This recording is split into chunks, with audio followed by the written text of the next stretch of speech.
اب آتے ہیں کہ چیلنج کیا گیا ہے کہ کیا عمر جو ہیں انہوں نے بیت المال سے چوری کیا ہے یا نہیں کیا. اچھا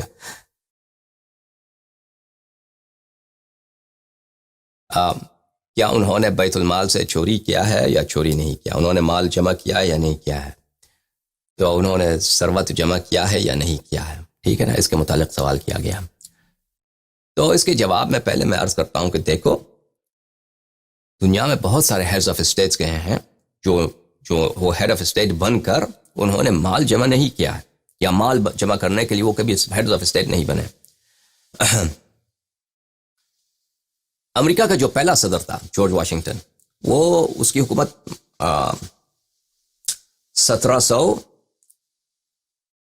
1780 اس طرف وہ پہلا صدر تھا امریکہ کا صدر. جی ہاں 1778 میرے خیال میں، وہ 1769-78 اس طرح وہ امریکہ کا صدر بنا تھا. وہ پہلا امریکن صدر تھا. اس زمانے سے لے کر آج تک مثلا 200-250 سال ہو گئے، 200 سال سے زیادہ ہو گئے، 230-240 سال. امریکہ کے مثلا بہت سارے صدور گزرے ہیں، اور ابھی جو بائیڈن چاہ رہا ہے یہ کوئی 46واں صدر ہے. تو میں نہیں سمجھتا کہ ان میں سے کوئی بھی ایک صدر اس لیے صدر بنا ہے کہ وہ مال جمع کرے، کیونکہ صدر کی تنخواہ اتنی نہیں ہوتی امریکہ کی. جی ہاں، اگر کوئی شخص چاہتا ہے کہ وہ مال جمع کرے تو اس کا طریقہ کار اور ہے، وہ جا کے تجارت کرے، بزنس کرے، اس میں پیسہ بہت زیادہ ہے امریکہ میں. لیکن وہ اگر صدر بنتا ہے تو صدر میں اتنی درآمد نہیں ہے صدر کہ وہ مال جمع کرنے کے لیے صدر بنے. اور میں نے امریکی صدور کے میں نے تاریخ مطالعہ کیا ہوا ہے، تو میں نے نہیں دیکھا ہے کہ ایسا کوئی صدر اس لیے صدر بنا ہے کہ وہ کسی نے اس کو اتہام دیا ہو کہ وہ مال جمع کرنے کے لیے صدر بنا ہے، یا بعد میں اس پہ تہمت لگی ہو کہ اس نے خیانت کیا ہے، بہت مال چوری کیے ہیں. ٹھیک ہے نا. بہت سارے امریکی صدر ہوتے تھے کہ صدر بننے کے بعد وہ فقر کی زندگی میں گزارتے تھے. ایک مشہور صدر تھا امریکہ کا، ہیری ایس ٹرومن. ٹھیک ہے نا، جو فرانکلن روزویلٹ کے بعد وہ صدر بنا تھا عالمی جنگ کے. اس نے جاپان پہ ایٹمی دھماکہ بھی اسی کے کمانڈ سے ہوا تھا. یہ اس کا تصویر ہے، ہیری ایس ٹرومن. یہ جب عہدے صدارت سے ہٹاتا تو اس کے پاس جو پینشن تھا صرف سال میں $1300. سال میں $1300 اس کا پینشن تھا، کیونکہ اس زمانے میں صدر کو پینشن نہیں ملتا تھا، کیونکہ یہ فوج میں رہ چکا تھا، پہلے فوج میں افسر رہ چکا تھا، اس لیے 13 سال میں $1300 ملتا تھا اس کو. اسی پہ اس کا گزارا ہوتا تھا. پھر بعد میں جا کر اس نے کچھ کتابیں لکھی، اس کتابوں سے اس کو درآمد ہوئی، اور اس کو جابس کے آفر بھی آئے تھے، اچھے اچھے پوزیشن کے آفر بھی آئے تھے تو مختلف کمپنیوں میں. تو اس نے ان کو رد کیا تھا کہ میں صدر کے لیے مناسب نہیں ہے کہ وہ اپنی صدارت کے بعد کسی کمپنی کے لیے کام کرے، اس کا وہاں پہ کوئی عہدہ قبول کرے. تو یہ $1300 بہت کم پیسہ ہے. $1300 اتنا زیادہ پیسہ نہیں ہے امریکہ میں. انفلیشن کا حساب بھی کر لیں تو آج کے حساب سے سال میں $13,000-14,000 بنتے ہیں. سال میں $13,000-14,000 کے ساتھ کسی شخص کا بہت مشکل سے گزارا ہوتا ہے امریکہ میں آج.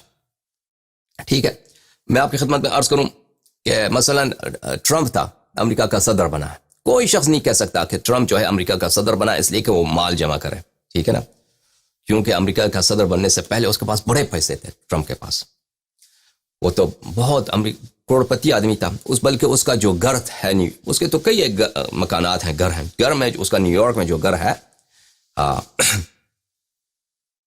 اگر آپ نے اس کو سرچ کریں ٹی وی میں، اس کا گھر وائٹ ہاؤس سے کئی گنا بہتر ہے.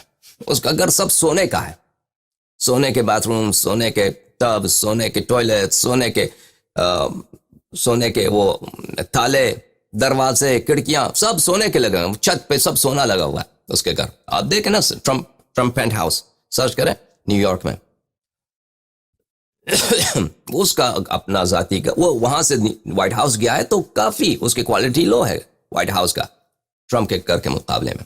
اور اس کے بعد وہ صدر بھی بنا ہے تو اس نے اپنی تنخواہ ہمیشہ کیا چیریٹی میں ڈونیٹ کیا ہے. چیریٹی میں ڈونیٹ کیا اس نے پیسے نہیں ملے. اور پھر صدر بننے کے بعد اس کا مالی نقصان ہوا ہے. ملاحظہ فرمائیے، یہ بی بی سی کی ایک رپورٹ ہے، یہ بی بی سی کی رپورٹ ہے. یہاں پر مارچ 2001 میں Donald ٹرمپ's wealth takes tumble during presidency. صدر بننے کے بعد اس کی جو ٹرمپ کی جو ویلتھ ہے، اس کی ثروت ہے، وہ کم ہو گئی ہے. ٹھیک ہے نا. اس کا مطلب یہ نہیں ہے کہ وہ خلیفہ رسول صلی اللہ علیہ وسلم ہے. اس کا مطلب یہ نہیں ہے کہ وہ ہر لحاظ سے اس کے پاس کوئی غلطی نہیں ہے. بہت سارے صدور گزرے ہیں دنیا میں، سربراہان مملکت گزرے. میں کہتا ہوں، یہ تو کہتا ہوں کہ مغرب میں جو ہے اکثر، یا فرض کریں کینیڈا میں جو پرائم منسٹرز ہوتے ہیں، ناروے میں جو پرائم منسٹرز ہوتے ہیں، یا گریٹ بریٹن میں، یو کے میں جو پرائم منسٹرز ہوتے ہیں، یہ اس لیے یہ نہیں بنتے کہ ہم نے پیسے بنانے ہیں. پیسے بنانے کے لیے کوئی یہاں ان ملکوں میں عہدے حکومت نہیں لیتا. سمجھ میں آ رہی ہے نا بات آپ کو؟ جن لوگوں نے پیسے بنانے ہیں وہ ان کا فیلڈ اور ہے. وہ جاتے ہیں تجارت میں، جاتے ہیں بزنس میں، جاتے ہیں وہاں پہ انویسٹمنٹ میں، جاتے ہیں وہاں پہ پیسے ہوتے ہیں، وہاں پہ بہت انسان پیسہ بنا سکتا ہے. لیکن آپ اگر آفیشل بنتے ہیں، ریپرزینٹیو بنتے ہیں لوگوں کے، کہ گورنمنٹ کا کوئی پوسٹ آکوپائی کرتے ہیں، اس میں درآمد جو ہے کافی محدود ہوتی ہے. ٹھیک ہے نا. اور اگر آپ پہلے سے کوئی کاروبار ہے وہ بھی ہاتھ سے نکل جاتا ہے، کیونکہ انسان خود اپنے کاروبار کو مینیج نہ کرے تو وہ اس سے کیا ہوتا ہے، انسان کو کاروبار میں کمی آ جاتی ہے، رونق ختم ہو جاتا ہے. ٹھیک ہے نا.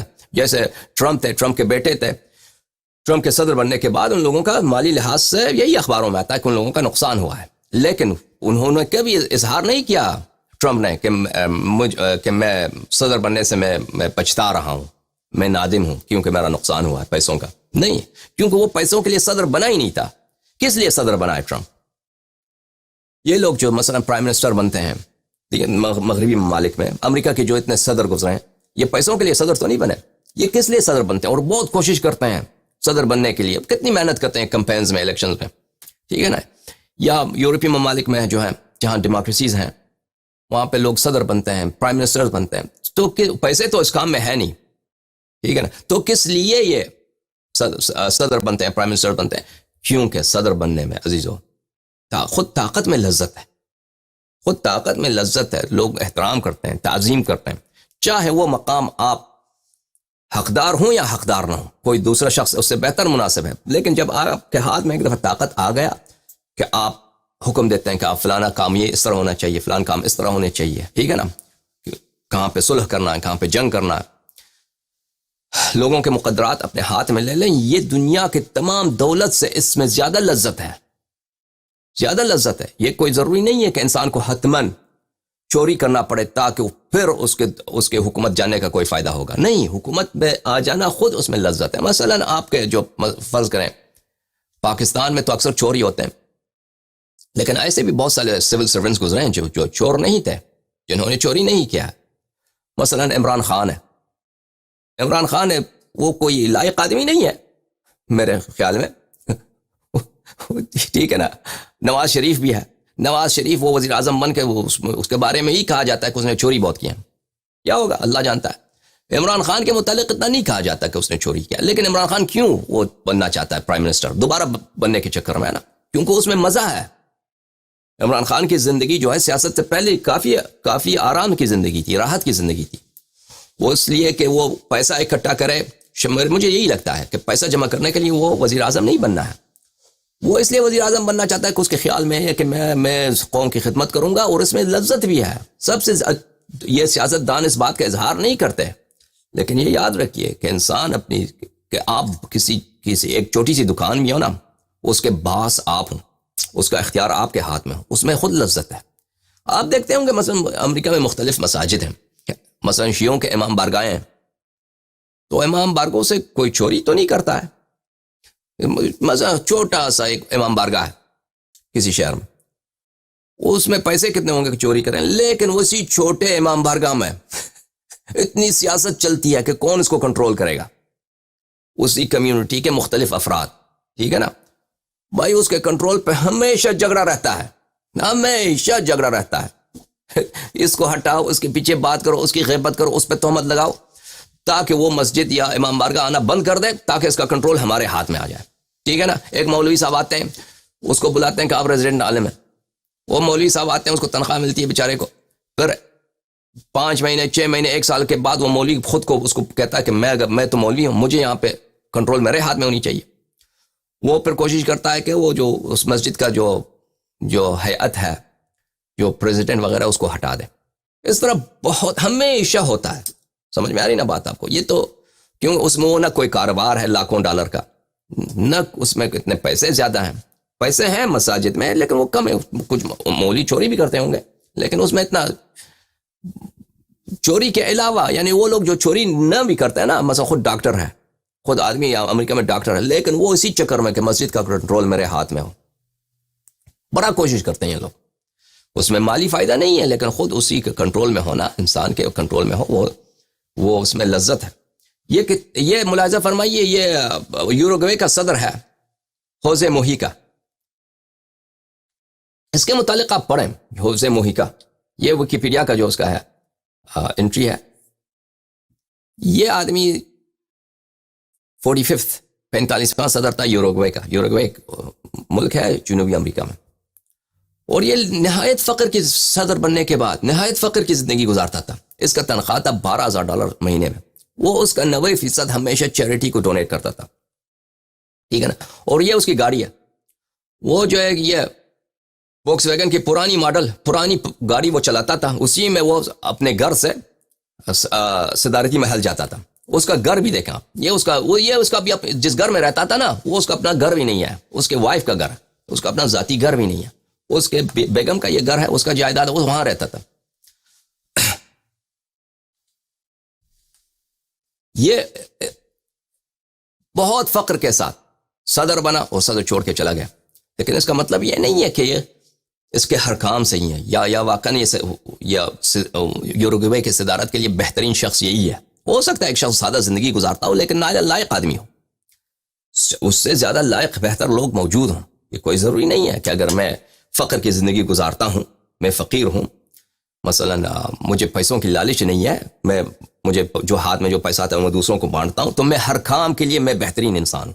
ہر کام مجھے یونیورسٹی کا صدر بھی بنا دو، مجھے ملک چلانے بھی دے دو، ٹھیک ہے نا. یہ کوئی اس میں ان دونوں میں کوئی تلازم نہیں ہے. اب جب شرعی مسائل کی طرف آتے ہیں کہ مثلا ایک شخص مسلمین کا امام بننا چاہتا ہے، ٹھیک ہے نا، یہ کوئی ضروری نہیں ہے کہ اگر وہ حتماً اس نے مال چوری نہیں کیے ہیں تو وہ امامت کا حقدار ہے. ان دونوں میں کوئی تلازم ہی نہیں ہے، ان دونوں میں کوئی تلازم ہی نہیں ہے. اگر یہ حدیث ہوتی بھائی کوئی اس طرح حکمت اللہ کی جانب سے، قرآن سے، رسول اللہ صلی اللہ علیہ وسلم سے، کہ میرے بعد وہی خلیفہ ہوگا جو سب سے زیادہ زاہد ہوگا، جو سب سے زیادہ سادہ زندگی، اس طرح تو کوئی حکم نہیں ہے. اس سے خلافت ثابت نہیں ہوتی. سمجھ میں آ رہی نا بات آپ کو؟ اچھا، اب اگر ہم مان بھی لیں نا کہ عمر جو تھا اس نے پیسے چوری نہیں کیے بیت المال سے، اس نے سادہ زندگی گزارا، یہ بات جھوٹ ہے. لیکن اگر یہ مان بھی لیں نا تو پھر کیا اکثر لوگ جو حکومت پہ آتے ہیں وہ پیسوں کے لیے لالچ میں حکومت میں نہیں آتے. وہ اس لیے حکومت میں آتے ہیں کہ حکومت حاصل کرنے میں مزہ ہے، لذت ہے. یہ خود بذات خود یہ لذیذ چیز ہے، ٹھیک ہے نا. اس اپنی شہوت کی، جو شہوت انسان کو طاقت کے لیے ہے، وہ شہوت جو ثروت کے لیے، طاقت کی شہوت بہت زیادہ قوی ہے ثروت کی شہوت سے. جو لذت طاقت میں ہے، جو لذت قدرت میں ہے، جو لذت لیڈرشپ میں ہے، وہ لذت ثروت میں نہیں ہے، پیسوں میں نہیں ہے. سمجھ میں آ رہی نا بات آپ کو؟ تو ان دونوں میں کوئی یہ کہ اگر آپ کہنا ہے کہ بھئی یہ شخص یہ خلیفہ بنا، اس نے چوری نہیں کیا تو یہ حتماً یہ خلیفہ برحق ہوگا، اس دونوں میں تلازم کیا ہے؟ یہ اس دونوں میں تلازم ہے ہی نہیں ہے. کیونکہ بہت سارے لوگ حکومت جیسے امریکہ کا تاریخ ہے، میں نے عرض کیا نا کہ امریکہ کے تاریخ میں مجھے کوئی ایسا صدر نہیں ملتا کہ وہ صدر اس لیے بنا ہو کہ اب میں نے مال بنانے، میں نے پیسے بنانے. کوئی اس طرح نہیں ہے، کیونکہ صدر بننے میں مال نہیں ہے. ابھی 1958 کے بعد جو صدر ہیں ان کو پینشن ملنا شروع ہو گیا. اس سے پہلے تو پینشن بھی نہیں ملتے تھے. یعنی صدر وائٹ ہاؤس سے چلا گیا تو پھر ختم، اس کو اپنا اس کا کوئی ذاتی کاروبار ہے، ذاتی پیسے ہیں تو اسی پہ گزارا کرنا ہوگا. اس کے علاوہ پیسے نہیں ہوتے ان صدور کے پاس. سمجھ میں آ رہی بات آپ کو؟ اور تنخواہ بھی اتنی نہیں ہوتی.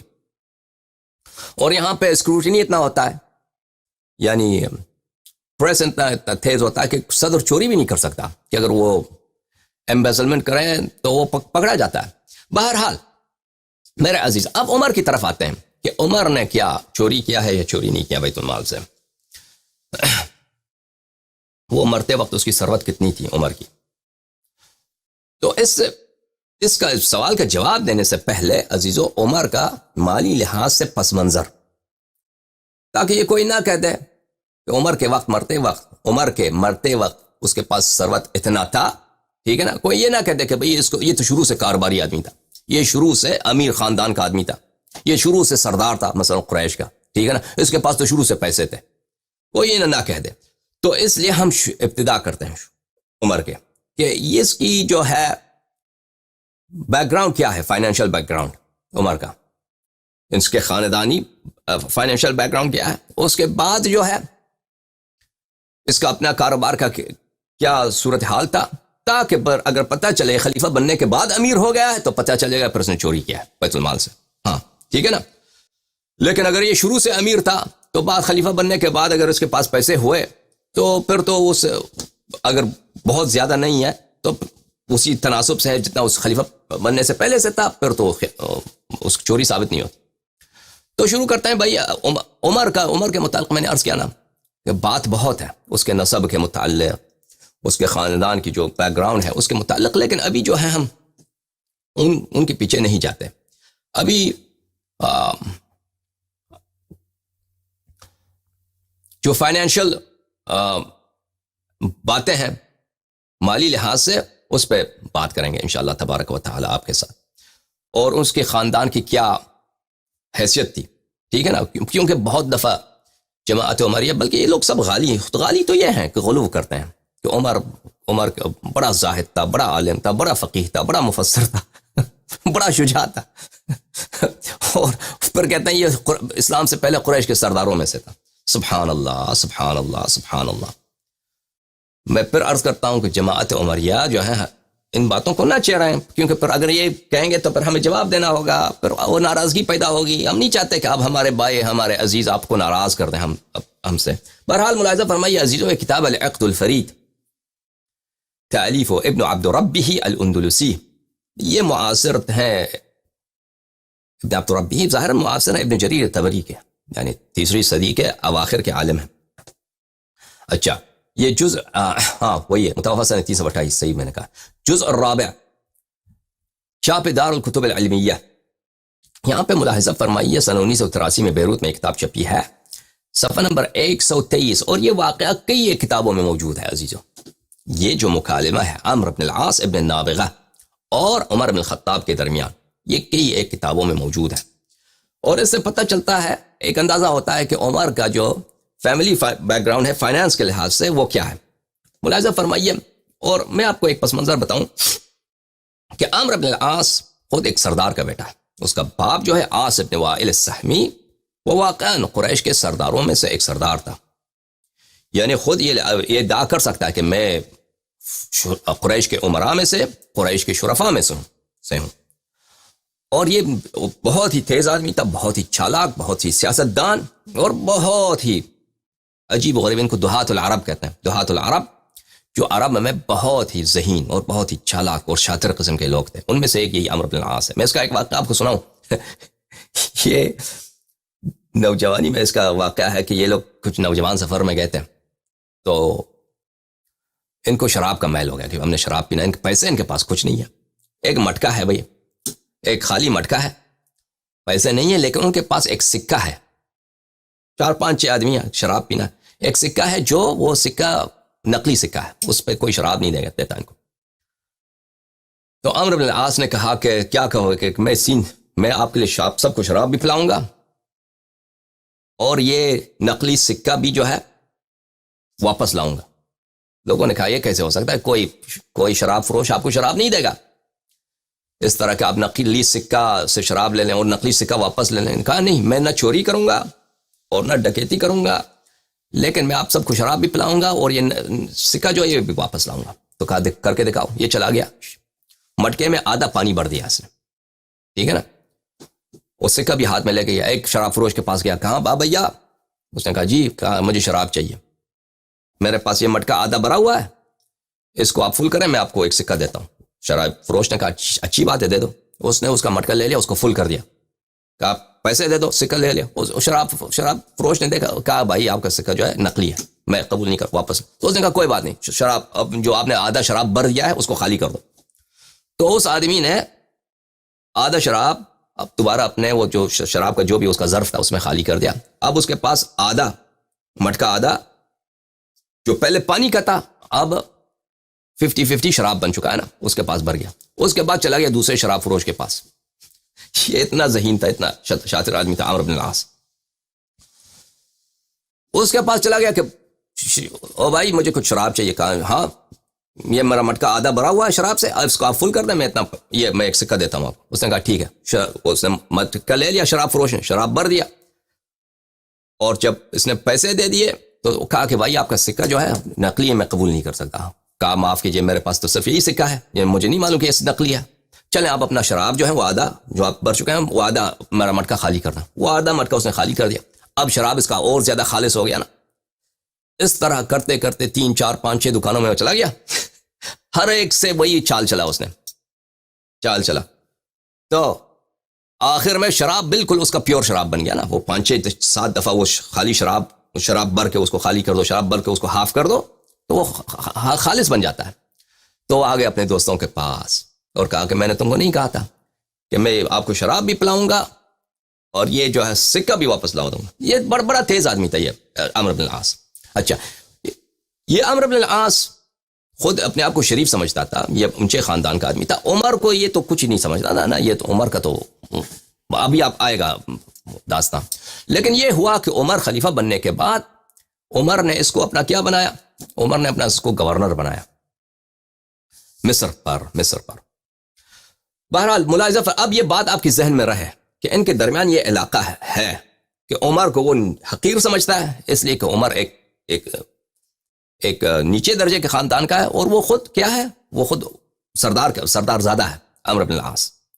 اور اب دنیا بدل چکا ہے. وہ مشکل کیا ہے, مشکل یہ ہے کہ عمر جو ہے اس کا باس بن چکا ہے, اس کا بادشاہ بن چکا ہے, پورے مڈل ایسٹ پہ اس کی حکومت ہے, اور یہ اس کا ایک گورنر ہے.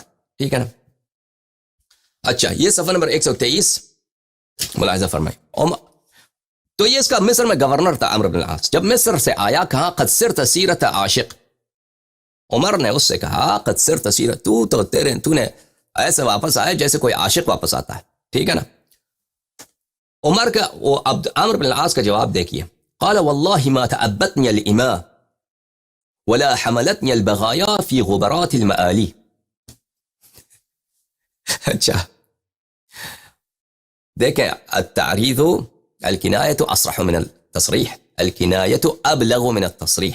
کنایہ جو ہے تصریح سے ابلغ ہوتا ہے, بلیغتر ہوتا ہے. مثلا آپ ایک شخص کے بخیل شخص کے پاس بیٹھتے ہیں اور کہتے ہیں الحمدللہ الذی جعلنی لم یجعلنی بخیلا, میں اللہ کا شکر ادا کرتا ہوں کہ اللہ نے مجھے بخیل نہیں بنایا. تو کیا مطلب ہے کہ یہ بخیل ہے نا. آپ مثلا ایک اس طرح بہت سارے جملے ہیں جو کنایے پہ کہے جاتے ہیں, اور اس کو اہل ادب جانتے ہیں کہ یہ کنایہ ہے, اس سے مراد کچھ اور ہے. اس نے کہا کہ خدا کی قسم مجھے کنیزوں نے اپنے بغل کے نیچے گود میں نہیں لیا ہے, میں کوئی کنیز زیادہ نہیں ہوں. ولا حملتنی البغایا فی غبرات المعالی. غبرات المعالی, غبر کہتے ہیں بقیہ کو, معالی کہتے ہیں حیض کا جو ٹکا ہوتا ہے نا, حیض کا جو کپڑا ہوتا ہے, وہ جو عورتیں حیض کے وقت کپڑے کو کیا کرتے ہیں, کپڑے کو اپنے فرج پہ لگتے ہیں تاکہ خون زمین پہ نہ گرے, کپڑے خراب نہ ہو. تو حیض کے کپڑوں کے حیض کے جو کپڑے کے جو اس کے جو پوسیدہ ہو جاتے ہیں, اس کے کچھ حصے بچ جاتے ہیں. کہتے ہیں ولا حملتنی البغایا فی غبرات المعالی, مجھے بغایا زنا زادہ عورتوں نے, بغایا زانیہ عورتوں نے اپنے حیض کے خرقوں میں, اپنے حیض کے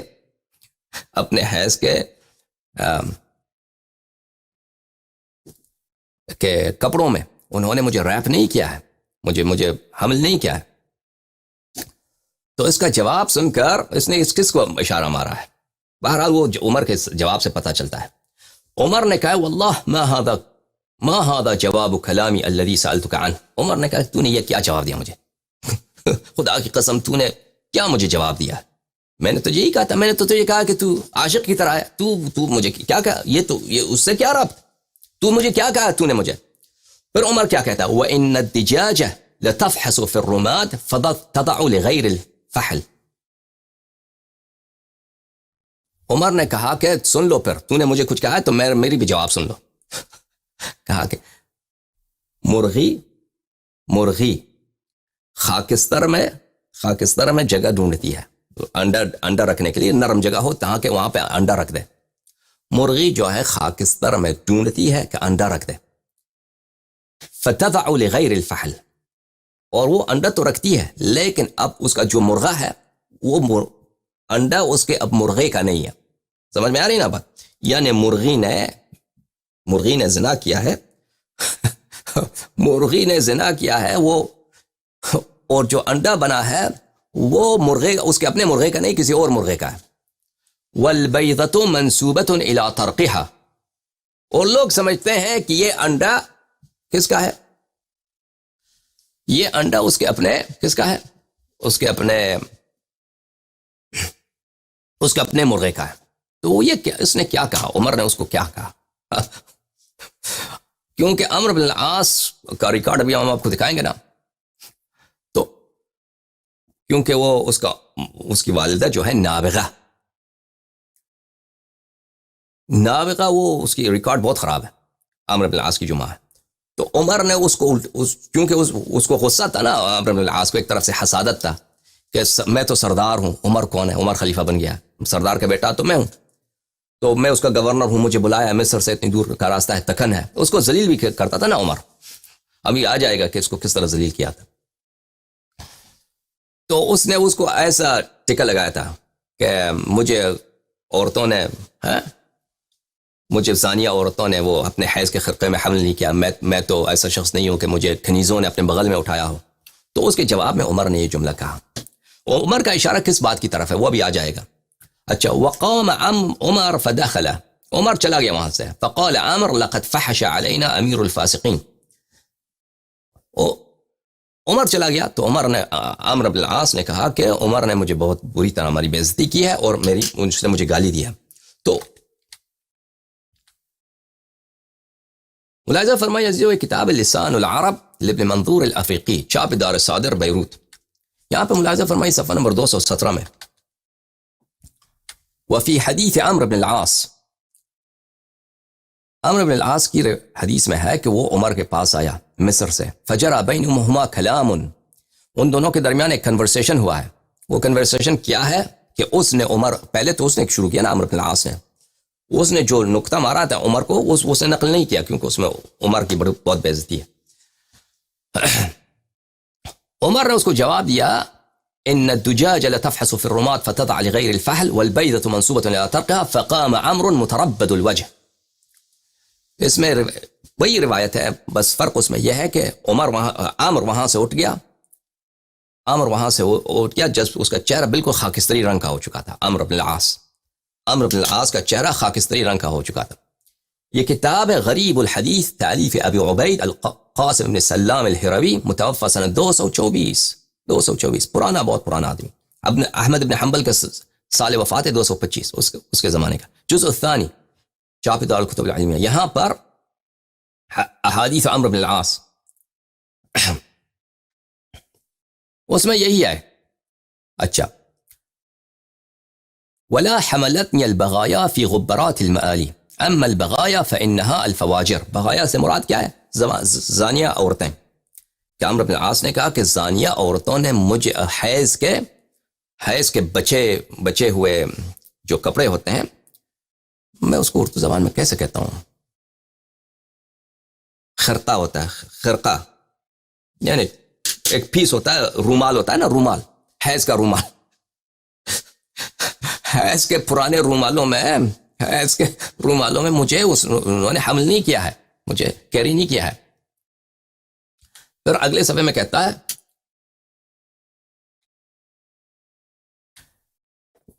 بلے معالی سے مراد خرق المحیط ہے. معالی، اصل معالی کا مراد وہ ہے معلات ہے، اس کے مفرد معلات ہے. وہ عرب میں پرانے زمانوں میں نوحگر عورتیں ہوتی تھیں، پروفیشنل نوحگر، جاہلیت کے زمانے میں، کہ اگر کوئی شخص کے انتقال ہوتا ہے تو ان کو پیسے دیتے تھے، تو آؤ میت پہ رو لو. وہ پیسے لے کے وہ صبح شام روتی تھیں عورتیں. تو وہ اپنے ہاتھ میں رومال ہوتا تھا ان کا، اس رومال کو معالی کہتے تھے. لیکن غبرات المعالی جب کہتے ہیں نا، تو اس سے مراد کیا ہے؟ عمر کا حیض کا رومال ہے، حیض کا جو خرقہ ہے، کپڑا ہے، اس سے مراد لیتے تھے، لیا حفظ نے. یہ الغریبین فی القرآن والحدیث تألیف ابو عبید ابن محمد الہروی صاحب الازہری، متوفى سنہ 410، جزء الاول، چاپ مکہ المکرمہ الریاض سنہ 1999 میں. یہاں پہ ملاحظہ فرمائیے صفحہ نمبر 99، حدیث عامر میں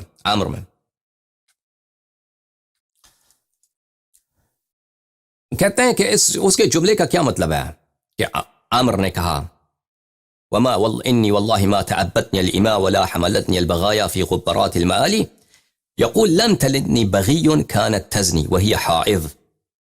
طبعا سبحان اللہ، لم تلدنی بغی كانت تزنی وهي حائض. کہتے ہیں میری ماں جو ہے وہ کوئی زانیہ عورت جو حیض کی حالت میں مجھے اس نے ولادت کی وہ نہیں ہے. فیکون العار لازما لها من جہتین، تاکہ یہ عار دو طرف سے، کہ حیض بھی ہے اور زانیہ بھی ہے، اس دونوں طرف سے مجھ پہ عار ہو. ٹھیک ہے نا. والمعلات ایضا هي الخرقة التي تمسكها النواحح بأيديهن، والمعلات اسی کو بولتے ہیں. بہرحال ٹھیک ہے نا. عمرو بن العاص نے جو ٹکا مارا ہے اس سے مراد اس کا کون تھا؟ آپ خود سمجھ سکتے ہیں بخوبی عمر کے اپنے جواب سے، کہ عمر نے فوراً اس پہ حملہ کر دیا کہ جو ہے مرغا جو ہے کیا کرتا ہے، مرغا انڈا دیتا ہے، مرغی انڈا دیتی ہے خاکستر میں، اور مرغا کوئی اور ہے، اور لوگ سمجھتے ہیں کسی اور مرغے کا ہے. اچھا، اس سے مراد عمر کا کیا تھا؟ وہ بات تو پتہ چل گیا نا کہ عمر نے کیا کہا ہے. اب عمر نے کیوں ایسا جملہ بولا ہے کہ اس کے بعد عمرو بن العاص اٹھ گیا وہاں سے اور کہا کہ اس نے مجھے گالی دیا، اور ابو عمر نے مجھے گالی دیا، اور اس کے چہرہ خاکستری رنگ کا ہو چکا تھا، چہرہ سفید ہو چکا تھا اس کا، عمرو بن العاص کا، شرمندہ ہو چکا تھا. ٹھیک ہے نا. ملاحظہ فرمائیے کتاب طبقات النصابیین تالیف بکر ابو زید، چاپ دار الرشد ریاض سنہ 1987 میں چھپی ہے، ریاض سعودی عرب میں. یہاں پہ ملاحظہ فرمائیے صفحہ نمبر 111. نصاب، بہت بڑے نصابوں میں سے ایک ہیں جناب زمخشری، نصابۃ العرب ابو القاسم محمود ابن عمر الزمخشری الخوارزمی العلامہ المفسر النحوی، ادیب ہے، نحوی ہے، مفسر ہے. ٹھیک ہے نا. ان کا کتاب جو ہے کتاب البلاغہ، الفائق، اللہ آپ کا بلا کرے، اور کتاب تفسیر کشاف، یہ تو سب بہت مشہور ہے. کہا کہ علامۃ النصابۃ بارع فی عدۃ الفنون لہ کتاب الانصاب. یہ علامہ نصابہ ہے، علم نصب پہ اس کو عبور حاصل ہے، عرب کا نصابہ ہے. بہرحال یہ کتاب سیر و اعلام النبلاء تالیف الذہبی الناصبی الجزء العشرون، مجلد نمبر 20، چاپ الرسالہ. یہاں پر ملاحظہ فرمائے زمخشری صاحب کا العلامہ کبیر المعتزلہ محمود ابن عمر الزمخشری صاحب الکشاف والمفصل، مفصل علم نحو پہ اس کی کتاب ہے. اور پھر صفحہ نمبر 155 میں وہ کہتے ہیں وَكَانَ عَلَّامَةَ النَّصَّابَةِ، وہ علم نصب میں، ایک علم نصب میں نصابت ہے اور علامت ہے زمخشری صاحب. اچھا، یہ جب آپ کو پتہ چل گیا عزیزو،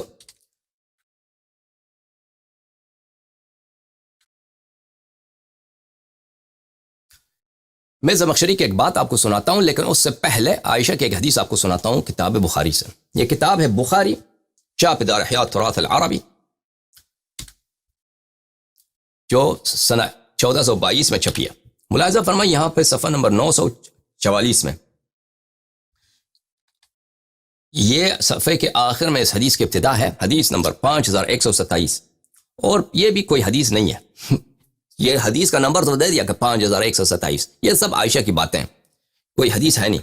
اچھا، ان عائشہ اخبرت ہو، اور وہ کہتے ہیں کہ میرے خالہ عائشہ نے مجھے اس طرح خبر دیا ہے، اس نے مجھے اس طرح سنایا ہے. کیا سنایا؟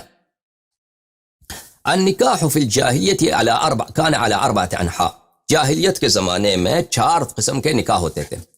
فنکاح منها نکاح الناس اليوم، وہ ایک نکاح تھا جو شریف لوگوں کا تھا، جو ایسے آج ہے کہ ایک مرد جا کے کسی عورت کی خواستگاری کرتا ہے، رشتہ مانگتا ہے، شادی ہو جاتی ہے، آپس میں رہتے ہیں، بچے پیدا ہوتے ہیں. ٹھیک ہے نا، یہ ایک ہے. نکاح آخر، ایک نکاح ہے، یہ اس طرح ہوتا تھا کہ اس کو بولتے ہیں نکاح الاستبضاء. نکاح الاستبضاء، استبضاء بولتے ہیں کہ کسی شخص سے نسل لینا. وہ کس طرح ہوتا تھا؟ عائشہ کہتی ہیں کہ شوہر اپنے عورت سے شوہر کا عورت ہے، ٹھیک ہے، وائف ہے، زوجہ ہے، جب وہ حیض ہو جاتی، حیض سے پاک ہو جاتی، تو اس کے ساتھ وہ نزدیکی نہیں کرتا، اس کے ساتھ وہ ہم بستر نہیں ہوتا، اور اس سے کہتا ہے ارسلی الی فلان فاستبضعی منہ ويعتزلها زوجها ولا يمسها ابدا حتى يتبين حملها من ذلك الرجل الذي تستبضع منه. جب وہ اس حیض سے پاک ہوتی ہے تو اس کے ساتھ ہم بستر نہیں ہوتا، اس سے کہتا ہے جاؤ فلانے شخص کے پاس اور اس سے میرے لیے حاملہ بن جاؤ، اس سے میرے لیے کیا کرو، نسل کسب کرو. یہ عرب کرتے تھے، ٹھیک ہے. عائشہ کہہ رہی اس سے میرے لیے تم کیا کرو،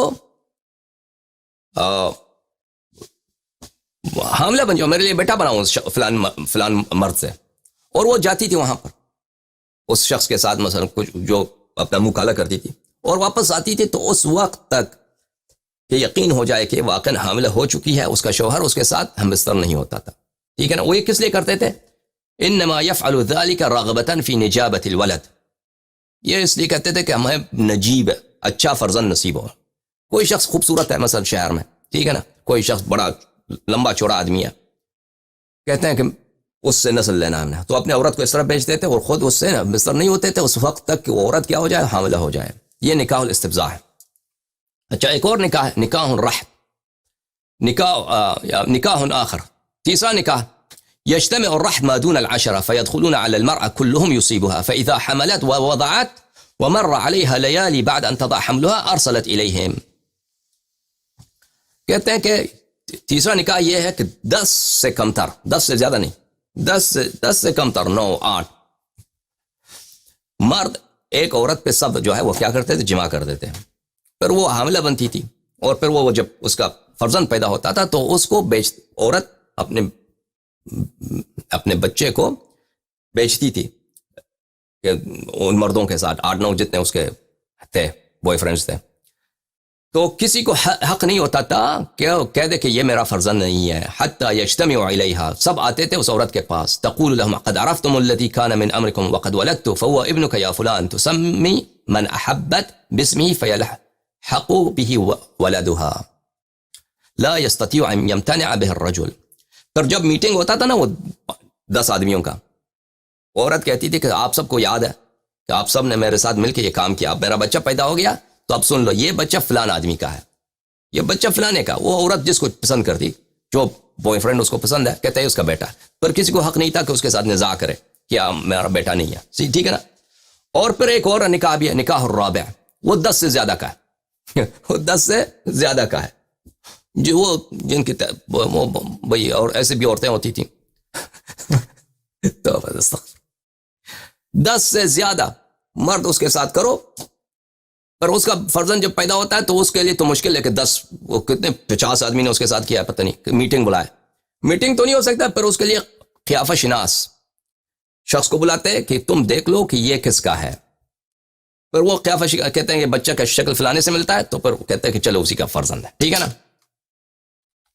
اب یہ جب پتہ چل گیا، یہ آپ کے پاس آ گیا، تو آپ چلتے ہیں زمخشری جو علامہ نصابہ ہے، نصابۃ العرب، یہ کتاب ربیع الابرار فی نصوص الاخبار، تالیف محمود بن عمر الزمخشری، الجزء الرابع، چھاپ مؤسسۃ العالمی للمطبوعات.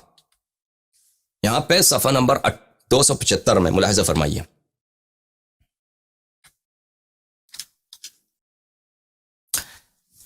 كانت النابغہ، عمر نے کیا کہا عمرو بن عاص سے؟ عمرو بن عاص نے تو ٹکا خوب مارا عمر کو نا ٹکا تو خوب مارا، اس کو تانا دیا. تو عمر نے بھی جواب میں مرغی والا جو واقعہ سنایا، اس کا اشارہ کس کی طرف ہے؟ ہاں، نابغہ نام ہے عمرو بن العاص کی والدہ کا، ام عمرو بن العاص.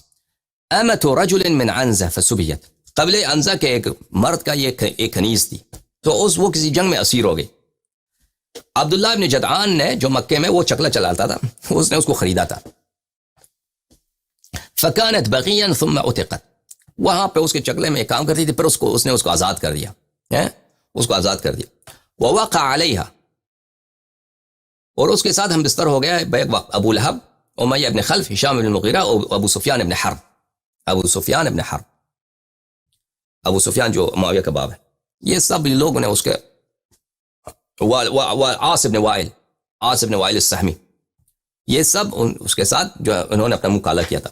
فی طہر واحد فولدت عمران، اسی سے عمر پیدا ہوا تھا. فدعاہ کلہم، سب نے کہا کہ یہ بیٹا، ارے کہتا ہے میرا بیٹا ہے. فحکمت علیہ امہ فقالت هو للعاص، اور نابغہ نے کہا کہ نہیں، یہ بیٹا عاص کا ہے، لأن العاص کان ينفق علیہ، کیونکہ عاص پیسے دیتا تھا اس کو. وقالوا کان اشبہ بابی سفیان، اور لوگ کہتے ہیں کہ اس کے چہرہ ابو سفیان سے ملتا تھا. اور ابو سفیان ابن الحارث ابن عبد المطلب، ابو سفیان ایک دوسرا ابو سفیان بھی ہے جو رسول اللہ صلی اللہ علیہ وسلم کا چچا زاد بھائی ہے. اسی مسئلے پر اس کا ایک شعر ہے، یہ دوسرا ابو سفیان ہے. وہی ابو سفیان ہے جو جنگ طائف میں، جنگ حنین میں بھاگا نہیں تھا. ابو سفیان نہیں بھاگے تھے جنگ حنین میں. وہ کون ابو سفیان ہے؟ وہی ابو سفیان ہے، ابو سفیان ابن الحارث ابن عبد المطلب. یہ ابو سفیان معاویہ والا باپ نہیں ہے، ٹھیک ہے نا، جس نے زنا کیا تھا عمرو بن العاص کے ماں کے ساتھ، وہ ابو سفیان معاویہ کا باپ ہے. لیکن جو شاعر ہیں یہاں پر وہ دوسرا ابو سفیان ہے. ابو کا ابو سفیان لا شک قد بدت لنا فیک منہ بینات الشمائل، اس نے کہا تھا کہ تیرا باپ جو ہے، عمرو بن العاص سے خطاب ہے کہ تیرا شکل ابو سفیان سے ملتا ہے، وہی تیرا باپ ہے، وہ عاص نہیں ہے. اچھا، تو اب پتہ چلا آپ کو کہ عمر نے جو عمرو بن العاص کو جو ٹکا مارا تھا، اس کا مقصد کیا تھا. اچھا، یہاں پہ پہنچے تو ایک اور بات آپ کو سنائیں. وَكَانَ مُعَاوِيَ يُعْزَى إِلَىٰ أَرْبَعَ، زمخشری صاحب کہتے ہیں کہ معاویہ ابن عاقلۃ الاکباد، اس کا بھی 4 مختلف کیا ہیں ڈسپیوٹس ہیں. 4 مردوں میں ڈسپیوٹ ہے کہ اس کا باپ کون ہے. یہ لوگ ہیں مسافر ابن ابی عامر، ٹھیک ہے، اور عمارہ ابن الولید، یہ عباس ابن عبد المطلب، سباح مغن اسود کان لعمارہ، اور ایک نوجوان تھا، ایک کالا گائک تھا، سنگر تھا، غلام تھا عمارہ کا.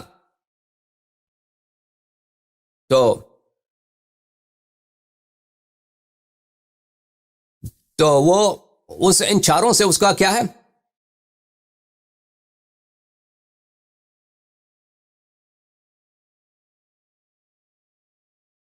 ان چاروں سے منسوب ہے معاویہ. اچھا، قالوا كان ابو سفیان دمیما قصیرا، ابو سفیان جو تھا دمیم تھا، یا حاشیے پہ خود انہوں نے لکھا ہے دمیم کس کو بولتے ہیں؟ قبیح کو بولتے ہیں. اچھا، ابو سفیان جو ہند کا عاقلۃ الاکباد کا جو ہے شوہر ہے، وہ اس کا چہرہ بڑا خوبصورت نہیں تھا، وہ چہرہ بڑا قبیح تھا، قد بھی چھوٹا تھا نا، قد بھی چھوٹا، چہرہ بھی بہت ہی ہولناک. تو اس ہند کو زیادہ پیار نہیں تھا اپنے شوہر سے. لیکن یہ جو سباح تھا شابن وسیمان، یہ جو سنگر تھا، کالا سنگر تھا، میوزیشن تھا مکے میں، وہ عمارہ کا غلام تھا، یہ جوان بھی تھا اور خوبصورت بھی تھا، کالا. فدعته ہند الى نفسها، پھر اس نے ہند نے اس سے اپنا کام کرایا، ٹھیک ہے نا. لیکن یہ بھی معاویہ بھی جو ہے، اس کا نسب بھی جو ہے کہ یہ ابو سفیان ہی کا بیٹا ہو، اس میں بھی 4 مختلف لوگوں کا نزاع ہے اس پہ کہ کس کا بیٹا ہے. چل، یہ معاویہ کو بھی پتہ چل گیا. بھائی میں کسی کو گالی نہیں دے رہا، کوئی نہ کہہ دے کہ آپ گالی دے رہے ہیں. یہ کسی شیعہ کا کتاب میں نہیں پڑھ رہا، میں مخالفین کا کتاب پڑھ رہا ہوں، جماعت عمریہ کے اکابر کے کتابیں ہیں، ان کی کتابوں کو پڑھ رہا ہوں، سنا رہا ہوں آپ کو. اچھا، اندازہ ہو گیا ہوگا آپ کو کہ back ground, family back ground کیسا ہے عمر کا، جو میں نے پیش کیا اب تک. فائنینشلی ان کا خاندان کا کیا سچویشن تھا؟ ملاحظہ فرمائیے الفائق فی غریب الحدیث للعلامہ محمود ابن عمر الزمخشری، الجزء الثانی، یہاں پہ ملاحظہ فرمائیے صفحہ نمبر 330. زجنان جبل بناحیت مکہ، مکہ کے قریب ایک پہاڑی کا نام ہے زجنان. عمر سے مروی ہے انہو مر بزجنان عمر زجنان کے پہاڑی سے خلیفہ بنا تھا اس وقت، رائی خلیفہ بننے کے بعد وہ سفر پہ جا رہا تھا، اس پہاڑی کے ساتھ سے گزرا تو اس نے کہا رأيتني بهذا الجبل احتتب مرة واختبط اخرى على جمال للخطاب. کہتا ہے مجھے یاد ہے کہ میں اس پہاڑی میں کیا کرتا تھا، احتتب یہاں سے لکڑ لاتا تھا، اور اختتب اخرى اور کبھی پہاڑ وہ درختوں سے کیا کرتا تھا، پتے ان کا جمع کرتا تھا، خشک پتے جلانے کے لیے. اور میرے پاس ایک اونٹنی تھی، خطاب اس کے باپ کا، اور پھر اس نے اپنے باپ کو گالی دیا، وكان شيخا غليظا، اور وہ میرا باپ جو تھا وہ بڑا سنگدل آدمی تھا. اچھا یہ آپ نے دیکھ لیا، یہ تو مختلف کتب میں یہ موجود ہے، مختلف کتب میں. یہ کتاب الطبقات الکبیر، یا الطبقات الکبریٰ بھی اس کو بولتے ہیں، ابن سعد بصری کا، چھاپ مکتبۃ الخانجی بالقاہرہ، سنہ 2001 میں چھپی ہے. یہاں پہ ملاحظہ فرمائیے صفحہ نمبر 246 میں سلیمان ابن یسار، یہ سند بھی یہ سب موجود ہے، یہاں پہ فرماتے ہیں کہ مر عمر بن الخطاب بتجنان، زجنان کے پہاڑی سے گزرتے عمر نے کہا قال لقد رأيتني وإني لأرعى على الخطاب في هذا المكان. مجھے یاد ہے کہ میں بچپن میں یہاں پہ خطاب کے لیے یہاں پہ میں کام کرتا تھا اور وہ میں چرواہا تھا اس کا. وكان والله ما علمت فظا غليظا، اور اللہ کی قسم مجھے جب تک یاد ہے وہ بڑا سنگدل اور بڑا بد زبان آدمی تھا میرا باپ، یہ اپنے باپ کا کہہ رہا. ثم اصبحت الى امر امت محمد صلی اللہ علیہ وسلم، لیکن اب میں خلیفہ بن چکا ہوں. اب میں دیکھ، وہ اپنی بتا رہا ہے کہ اللہ کی شان دیکھو، ایک زمانہ یہ تھا. ملاحظہ فرمائیے پھر اگلے صفحے میں اب دوسری سند کے ساتھ روایت کرتا ہے عبد الرحمن ابن حاتم اپنے ابی سے کہ عمر کے ساتھ ہم مکے سے آئے، زجنان کے پہاڑیوں سے گزر رہے تھے، وہاں پہ شجر بہت ہے، سبزی بہت درختیں ہیں اس پہاڑی میں. عمر نے کہا لقد رأيتني في هذا المكان وانا في ابل للخطاب، مجھے یاد ہے کہ میں یہاں میرے باپ خطاب کی اونٹنی تھی، وہ میرے پاس تھا ان پہاڑیوں میں. كان فظا غليظا، وہ بہت بد زبان اور سنگدل آدمی تھا. احتتب عليه مرة واختتب عليها اخرى، اور میں کبھی مجھے میرا کام ڈیوٹی یہ تھی کہ میں کبھی لکڑی جمع کروں یا کیا کروں، یا وہاں سے پتے جمع کروں درختوں سے.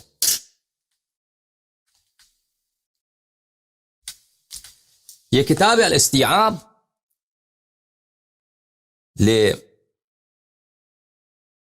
ابن عبد البر، چھاپ دار الجیل، مجلد اول. یہ مقدمے میں وہ فرماتے ہیں کہ واعتمدت في هذا الكتاب على الأقوال المشهورة عند أهل العلم بالسير وأهل العلم بالأثر والأنساب وعلى التواريخ المعروفة التي عليها عول العلماء في معرفة أيام الإسلام وسير أهله. کہتا ہے اس کتاب میں نے جتنے روایتیں نقل کی ہیں اعلیٰ ترین کتابوں میں سے جن پہ اہل تاریخ اہل سیر کا اعتماد ہے، میں نے ان سے روایت کیا ہے. ٹھیک ہے نا. یہ جلد نمبر 3 ہے استیعاب کی. ملاحظہ فرمائیے یہاں پر صفحہ نمبر 1157 میں یہاں پہ روایت کرتے ہیں کہ عمر کہتے ہیں لقد كنت بهذا الوادي يعني ثجنان ارعى ابلا للخطاب، میں یہاں پہ زجنان کے وادی میں میرے باپ خطاب کا کیا تھا، خطاب کا کہ وہ اونٹنی تھی، تو اس کو میرے چرانے کا میری ڈیوٹی تھی. وكان فظا غليظا، اور میرا باپ بڑا بد زبان اور بڑا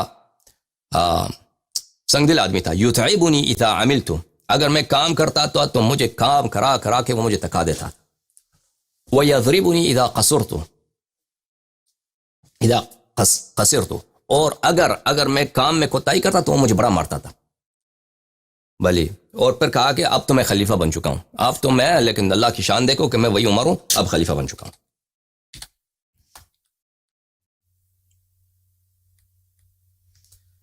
الاکتفاء بما تضمن من مغازی رسول اللہ صلی اللہ علیہ وآلہ وسلم، جلد نمبر 2، چھاپ عالم الکتب. یہاں پہ ملاحظہ فرمائی یہی کہ عمر پھر ایک کہتے ہیں کہ میں اسی وادی زجنان میں چرواہا تھا اونٹوں کا، اور میرے باپ جو تھا بہت بد زبان اور سنگدل تھا. یتعبنی اذا عملت ویضربنی اذا قصرت، اور اگر میں کام کرتا تو مجھے کام کرا کے مجھے جان نکال دیتا، اور اگر تھوڑے سے کوتاہی کرتا تو مجھے بڑا مارتا تھا وہ.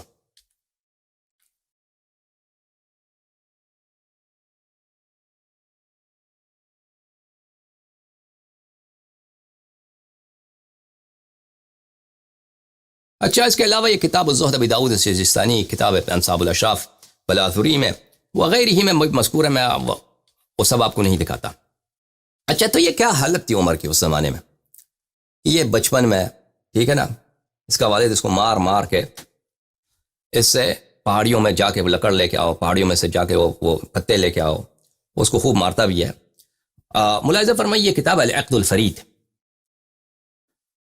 ابن عبد الربیہ کی کتاب، جزء اول، چھاپ دار الکتب العلمیہ۔ یہاں پہ ملاحظہ فرمائیے صفحہ نمبر 45 میں،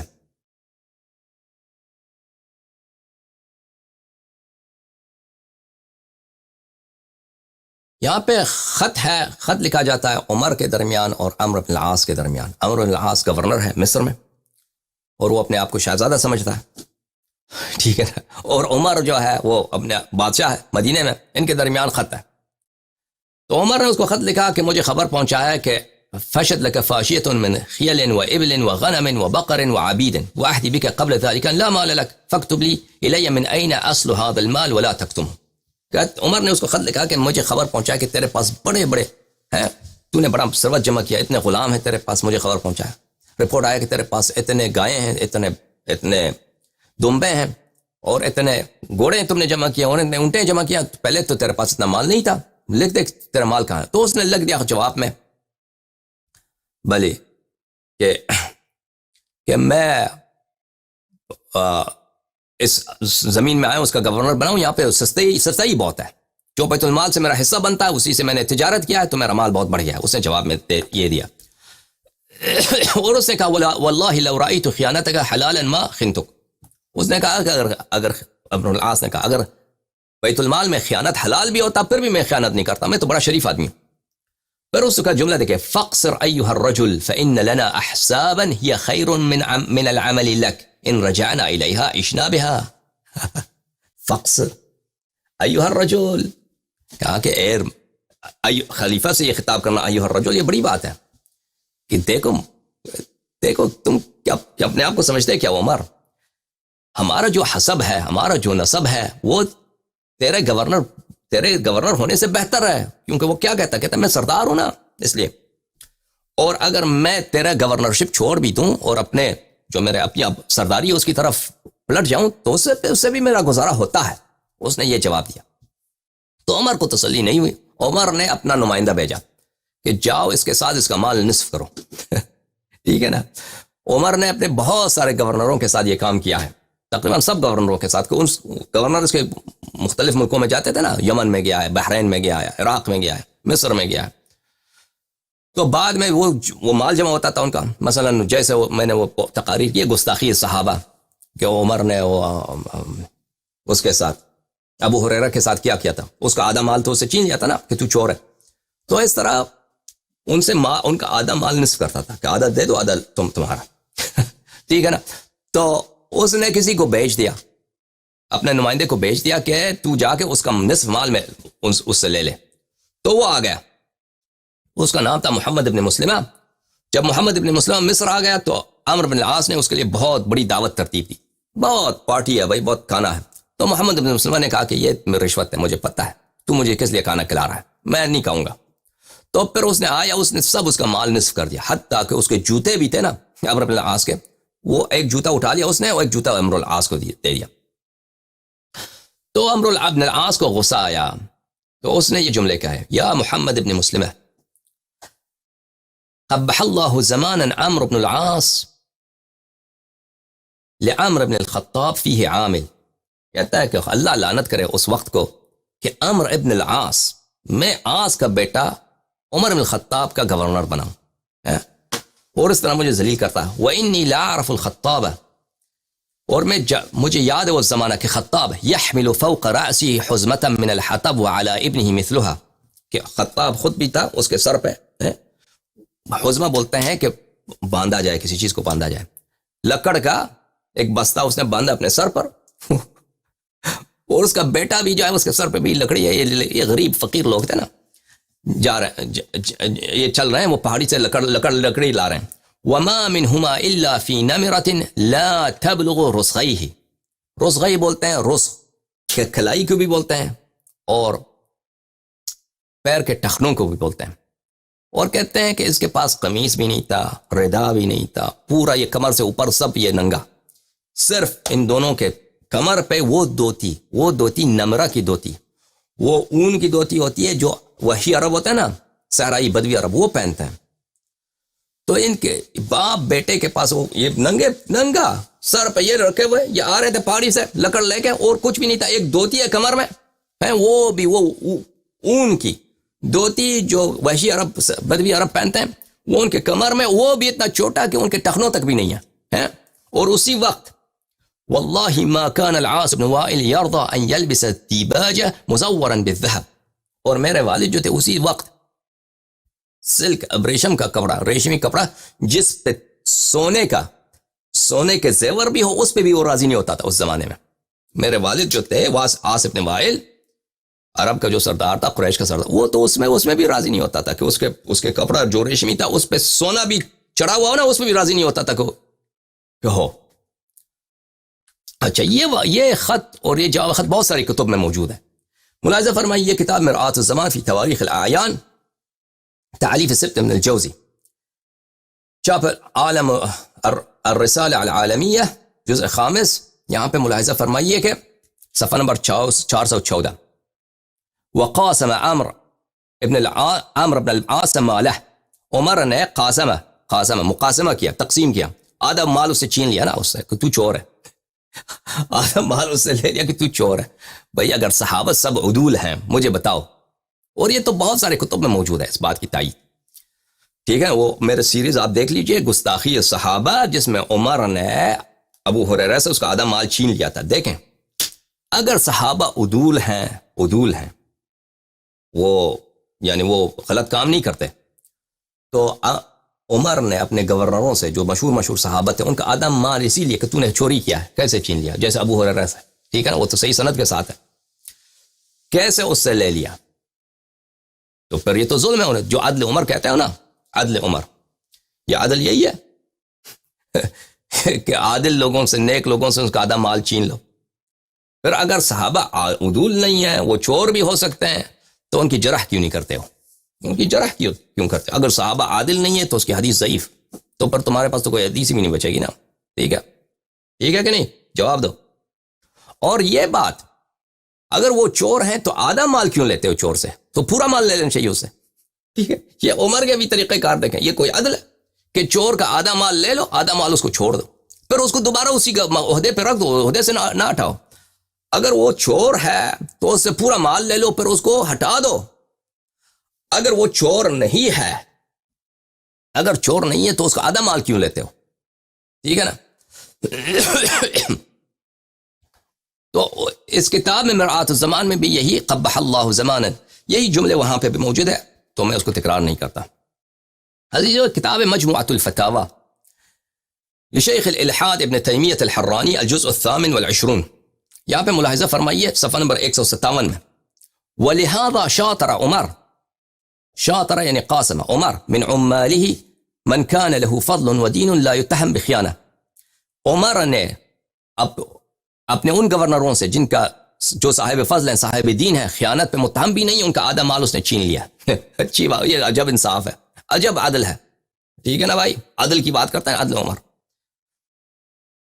کہتے ہیں کہ عمر، کیا عدالت ہے عمر کی، کیا عدالت ہے بھائی، اس نے اپنے گورنروں سے جو صاحب فضل و صاحب دین تھے ان سے بھی ان کا آدھا مال چھین لیا ہے. اچھا، جو ان کے خیانت پہ متہم بھی نہیں تھے ان کا، تو پھر اس کی شرعیت کہاں؟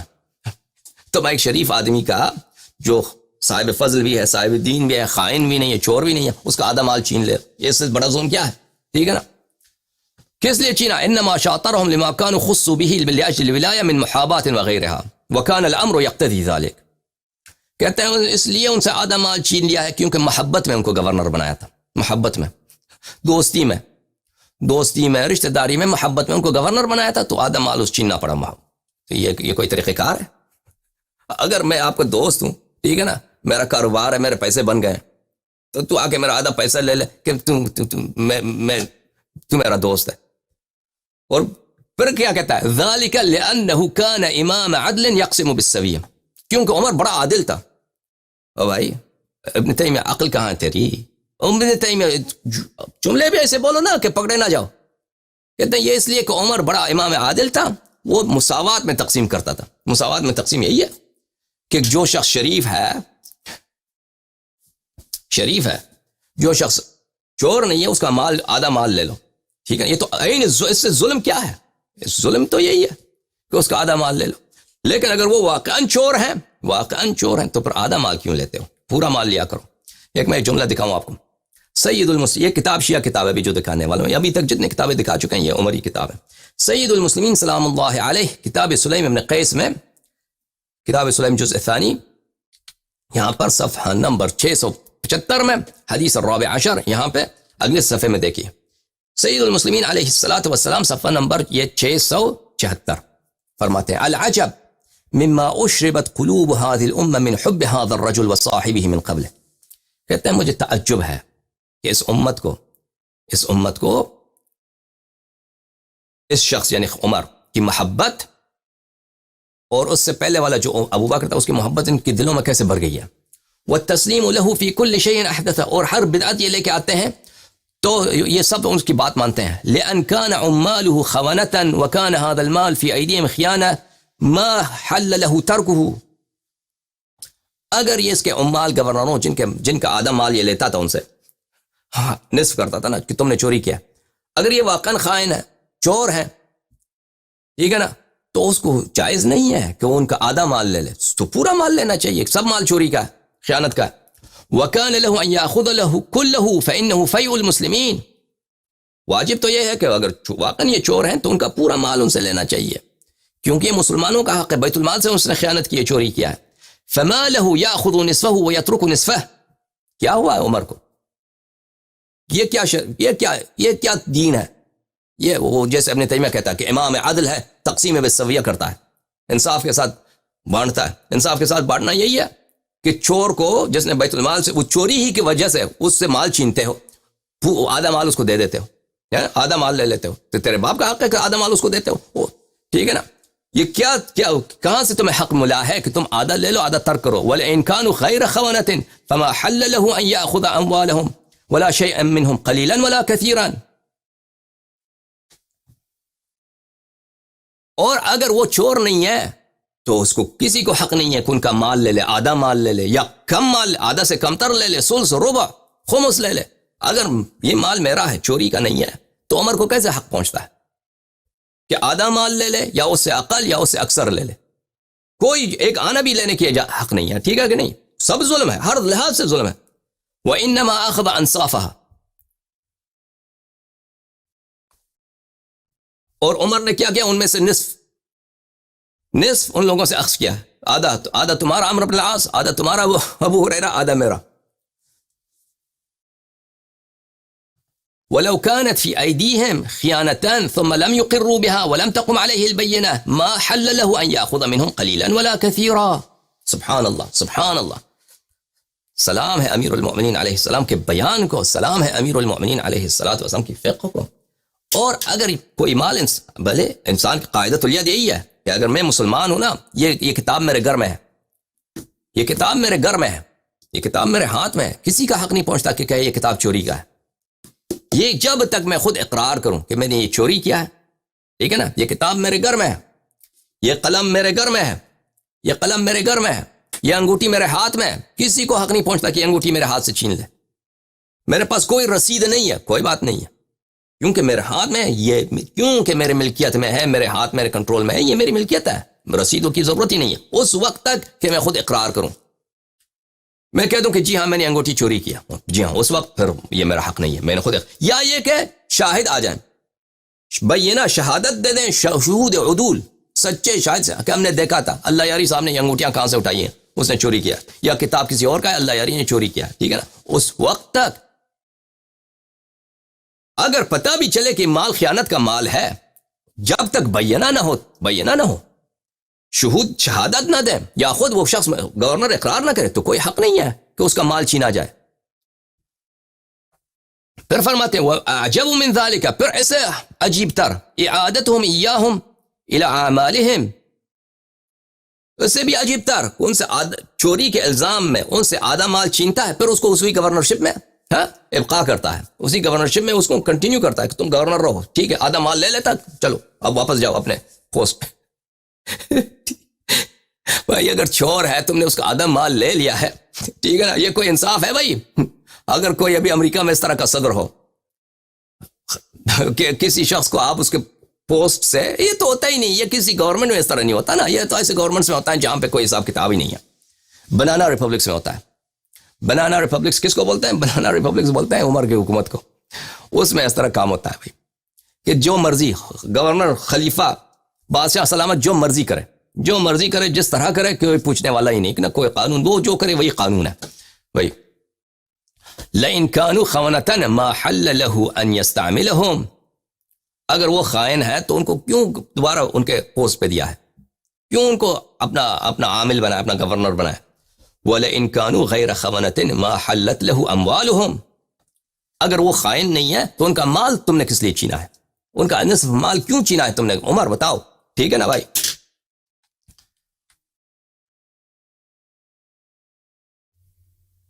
اچھا، عامر بن العاص نے کیا کہا عزیزوں کہ میں نے، مجھے یاد ہے وہ زمانہ خوب یاد ہے کہ عمر پہاڑی سے سر پہ لکڑ لے کے آتا تھا، لکڑی لے کے آتا تھا، اور اس کے پاس نہ قمیص نہ ردا، کچھ بھی نہیں ہے، صرف کمر پہ ایک دھوتی ہے، چھوٹی سی دھوتی اون کی، وہ بھی ان کے ٹخنوں تک بھی نہیں ہے، یعنی گھٹنے تک، گھٹنے سے کچھ نیچے اس طرح ہے۔ اور اس کا باپ بھی اسی طرح، دونوں باپ بیٹے وہ پہاڑی سے لکڑ لے کے آ رہے ہیں۔ اور اس زمانے میں میرا باپ کون تھا؟ میرا باپ جو ہے سونے سے مزین ریشمی کپڑے پہ بھی راضی نہیں ہوتا تھا، تو وہ کہتا تھا کہ میں ایک شہزادہ ہوں، میں تو عرب کا سردار کا بیٹا ہوں، قریش کے سردار کا بیٹا ہوں، میں اس کے لیے کام کرتا ہوں، یہ مجھے اس طرح ذلیل کرتا ہے، وہ اس کا شکوہ تھا۔ یہ عاص بن وائل السہمی کون ہے میرے عزیزو؟ یہ ملاحظہ فرمائیے، اور کیوں عامر بن العاص کو اتنا درد ہے، اس کو حسرت ہے، افسوس ہے کہ اس کو عمر کے لیے کام کرنا پڑتا ہے۔ ملاحظہ فرمائیے، یہ کتاب ہے صحیح البخاری، چاپ دار احیاء التراث العربی، جو سنہ 1422 میں کتاب چھپی ہے، صفحہ نمبر 482 میں، باب اسلام عمر مسلمان کیسے ہوا ہے، ٹھیک ہے نا۔ اس میں روایت 3864، ملاحظہ فرمائیے۔ عبداللہ ابن عمر کہتے ہیں اپنے والد سے کہ میرے والد کہتے ہیں، بینما ہوا فی الدار خائفہ، کہ عمر اپنے گھر میں بڑا خائف تھا، خوف ہوا تھا عمر کو، بہت ہی خوفناک، خوف زدہ۔ یہ بخاری ہے، ملاحظہ فرمائیے، خوف کس بات کا ہے؟ ایک شخص اپنے گھر میں ہے، خوف زدہ، لرز رہا ہے، وہ اپنے گھر میں ہے، بڑا خوف زدہ ہے عمر۔ اذ جاءہ العاص بن وائل السہمی، تو لازمی بات ہے کہ یہ حدیث کا پچھلا بھی حصہ ہے نا، تو بخاری نے کاٹ دیا، اس میں بہت کچھ ہوا ہوگا۔ کوئی اس طرح تو شروع نہیں کرتا بینما ہوا خائفا فی الدار، کہ وہ گھر میں بڑا ڈر کے مارا تھا۔ کہانی اس سے پیچھے بھی ہے، لیکن اس میں جو بھی مصلحت انہوں نے دیکھا ہے اس کو ان لوگوں نے ذکر نہیں کیا۔ اس وقت کیا ہے، عاص ابن وائل السہمی یعنی عمرو بن العاص کا باپ وہ آیا، ابو عمرن جو عمر کا باپ ہے، عمر کا باپ ہے کون؟ عمرو بن العاص کا والد ہے۔ علیہ حلت حبرت وقمیص مکفوف بحریر، وہ آیا بڑا شاندار لباس میں، حلہ جو بہترین قسم کا جو اوور کوٹ ہوتا ہے وہ اس نے پہنا ہوا ہے، اور ایک قمیص ہے جو بالکل وہ ریشم کے ساتھ اس کی تزئین ہے، بہترین اس نے پہنا ہوا ہے۔ اچھا، وہ بنی سہم کا ہے، اور وہ ہم حلفاؤنا فی الجاہلیہ، اور وہ ان کا خاندان کا ہمارے خاندان کے ساتھ حلف تھا جاہلیت میں۔ فقال ما بالک، اس نے میرے باپ کی طرف دیکھا ہے، عمر کی طرف دیکھا ہے، کہا کہ تجھے کیا ہوا ہے، تو اتنا خوفزدہ کیوں ہے، لرز رہا ہے گھر میں بیٹھے بیٹھے۔ قال زعم قومك انهم سيقتلوني ان اسلمت، کہتے ہیں کہ عمر کہتا ہے کہ تیرا قوم جو ہے وہ کہتے ہیں کہ اگر عمر مسلمان ہو جائے وہ مجھے قتل کر دیں گے، اگر میں مسلمان ہو جاؤں گا تو یہ مجھے قتل کر دیں گے، تو اس لیے میں خوف زدہ ہوں۔ یہ کہ کیا ہے، بخاری ہے، باب اسلام عمر ہے۔ یہ جو کہتے ہیں کہ عمر اتنا دلیر تھا، تلوار لے کے آئے کہ اذان پڑھو، اس کے خود وہ کیسے مسلمان ہوا ہے؟ اس کی اتنی دلیری ہے، ٹھیک ہے نا. مسلمانوں میں تو امیر المؤمنین علیہ السلام شیر خدا ہیں، مسلمانوں میں تو جعفر طیار ہیں، مسلمانوں میں تو حمزہ ابن عبد المطلب علیہ السلام ہیں. تو یہ اصل جو کہانی ہے اس کے اسلام لانے کی، وہ کیسے مسلمان ہوا. تو ایک شخص عاص ابن وائل جو رسول اللہ صلی اللہ علیہ وسلم کا بدترین دشمن ہے. بسم اللہ الرحمن الرحیم انا اعطیناک الکوثر فصل لربک وانحر ان شانئک هو الابتر. ان شانئ، آپ کا مبغض وہ خود ابتر ہے، آپ کا مبغض وہ خود ابتر. یہ مبغض شانئ کون ہے پتہ ہے آپ کو؟ شانئ کون ہے؟ یہ شانئ عمرو بن العاص اور اس کا باپ عاص بن وائل ہے. عمرو بن العاص اور اس کا باپ عاص بن وائل، یعنی وہ ابھی میں دکھاؤں گا آپ کو، جو شخص بدترین دشمن ہے رسول پاک صلی اللہ علیہ وآلہ وسلم کا، جس کو اللہ نے قرآن کریم میں دشمن رسول صلی اللہ علیہ وآلہ وسلم پکارا ہے، ٹھیک ہے نا. وہ آیا ہے اس سے ملنے کیونکہ اس کا حلیف ہے کہ بھئی تجھے کیا، تو اتنا ڈرا ہوا کیوں ہے، ڈرتا کیوں ہے، خوف زدہ کیوں ہے؟ کہتا ہے لوگ مجھے مار دیں گے اگر میں مسلمان ہو جاؤں. تو پھر اس نے پناہ دی، اس کو معاف کیجیے گا، قلم گر گیا، اس نے پناہ دے دی اس کو. قال لا سبیل الیک، لا سبیل الیک. آس نے کہا کہ آس نے، وہ جو شانئ تھا رسول پاک صلی اللہ علیہ وسلم کا دشمن، وہ آخر تک مسلمان بھی نہیں ہوا. اس نے کہا نہیں، تجھے کوئی، میں کسی کو نہیں چھوڑنے دوں گا، تیرا کوئی مزاحم نہیں بنے گا، تجھے کوئی نہیں مارے گا. بعد ان قالها آمنت، عمر کہتا ہے کہ اس کے بعد جب اس نے مجھے تسلی دیا تو پھر میں نے ایمان لایا، پھر میں نے ایمان لایا. آمنت، یہ اصل اسی طرح پڑھنا چاہیے آمنت، کیونکہ اگر میں قرینہ دیکھو نا، اگر میں مسلمان بن جاؤں تو یہ مجھے قتل کر دیں گے.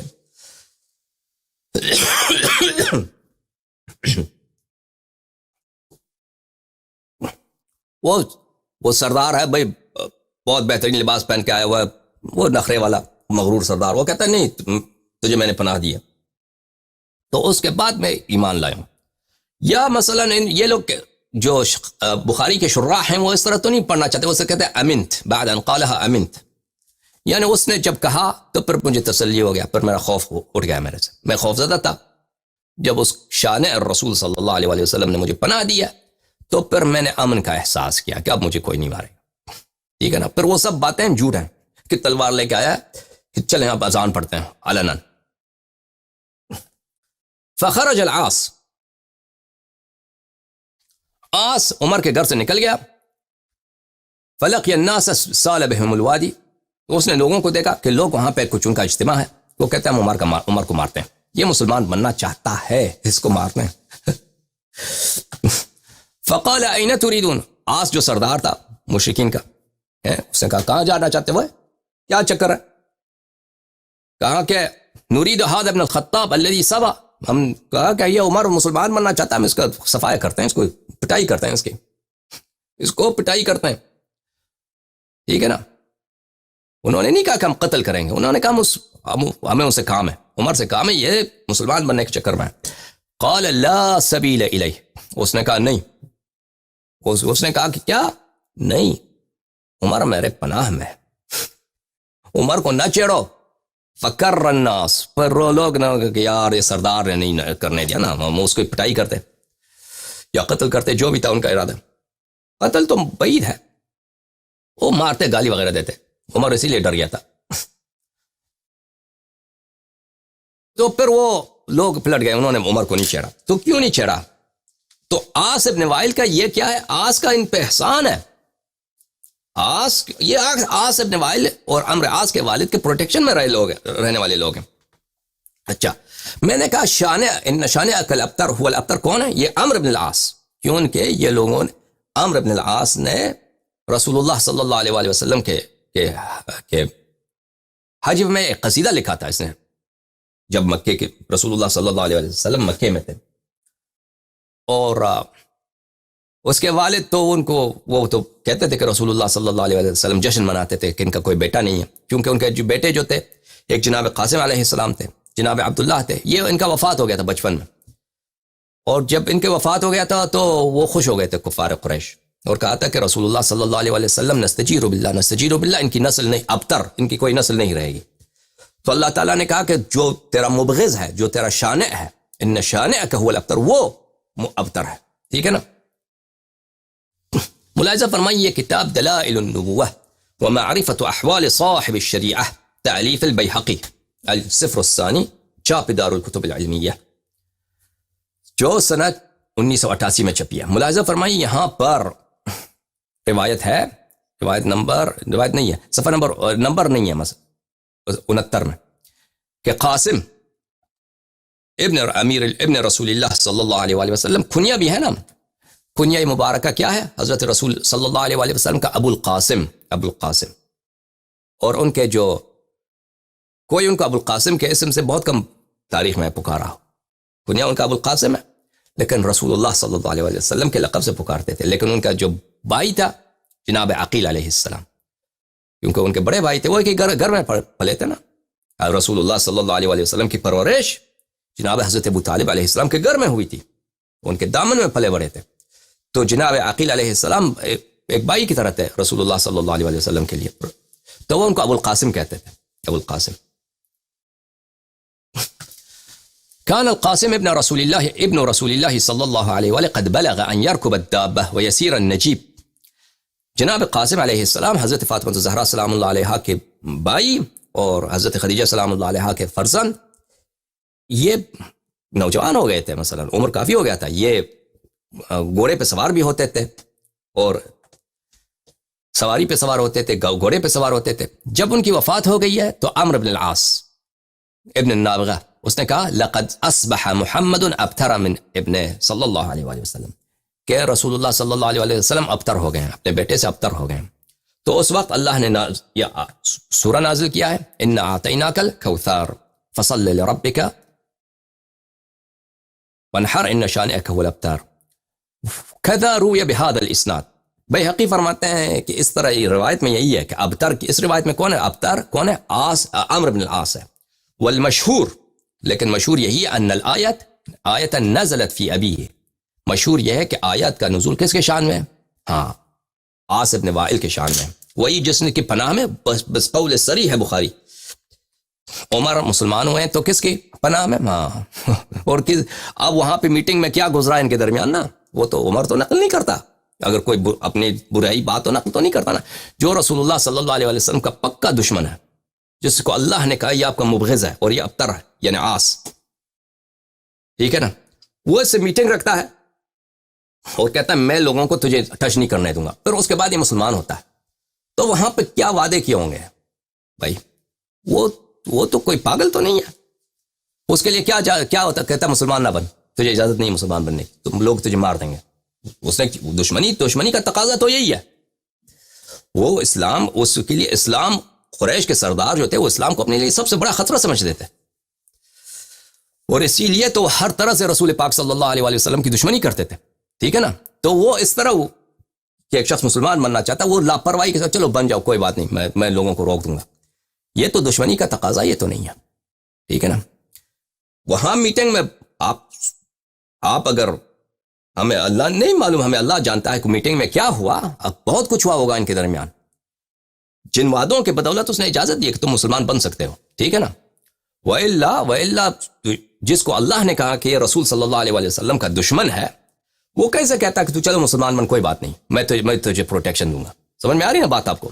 وہاں پہ کچھ ضرور وعدے کیے ہوں گے عمر نے مشرکین قریش سے، کچھ وعدے ہوں. وہ ایسی باتیں تو تاریخ میں نقل نہیں ہوتی، وہ آپ کو یعنی اندازہ کرنا ہوتا ہے. وَإِلَّا کیسے ہو سکتا ہے کہ ایک شخص اپنے گروہ سے دوسرے شخص کو اپنی سخت ترین مخالف کے گروہ میں جانے دیتا ہے اور کہتا ہے میں تجھے پروٹیکشن بھی دوں گا؟ نہیں، وہاں پہ کچھ ہوا ہوگا. یہ کتاب جامع البیان عن تأویل آیات القرآن، تالیف ابن جریر الطبری، الجزء 30، چاپ دار الفکر. ملاحظہ فرمائیے یہاں پہ سورہ کوثر کی تفسیر میں ابن عباس فرماتے ہیں شانے کا کیا مطلب ہے؟ شانے کا مطلب ہے عدو، دشمن. اچھا، ابن عباس فرماتے ہیں کہ یہ ان شانئک هو الابتر، یہ شانے کون ہے، یہ عدو کون ہے جو ابتر ہے؟ یہ عاص ابن وائل ہے. سعید ابن جبیر فرماتے ہیں هو العاص بن وائل، سعید ابن جبیر فرماتے ہیں عدوک العاص بن وائل ان بطر من قومه. مجاہد فرماتے ہیں العاص بن وائل، العاص بن وائل اس نے خود کہا انا شان او محمد صلی اللہ علیہ وآلہ، میں محمد صلی اللہ علیہ وسلم کا دشمن ہوں، مبغض ہوں. قتادہ فرماتے ہیں شان کون ہے؟ شان عاص بن وائل ہے. قتادہ فرماتے ہیں شان کون ہے؟ عاص بن وائل ہے. ٹھیک ہے نا، عاص بن وائل جس کو اللہ نے کہا یہ رسول صلی اللہ علیہ وسلم کا دشمن، شان دشمن ہے، ابتر ہے، قیامت تک اس کے ماتھے پہ لعنت کی قرآن نے. ٹھیک ہے نا، اور قیامت تک بغض نبی صلی اللہ علیہ وآلہ وسلم، بلکہ ابد تک بغض نبی صلی اللہ علیہ وآلہ وسلم کا ٹپا لگ دے اس کے ماتھے پر. وہ شخص کون ہے؟ حامی ہے عمر کا اور اس کے سپورٹ میں یہ شخص مسلمان ہوا ہے.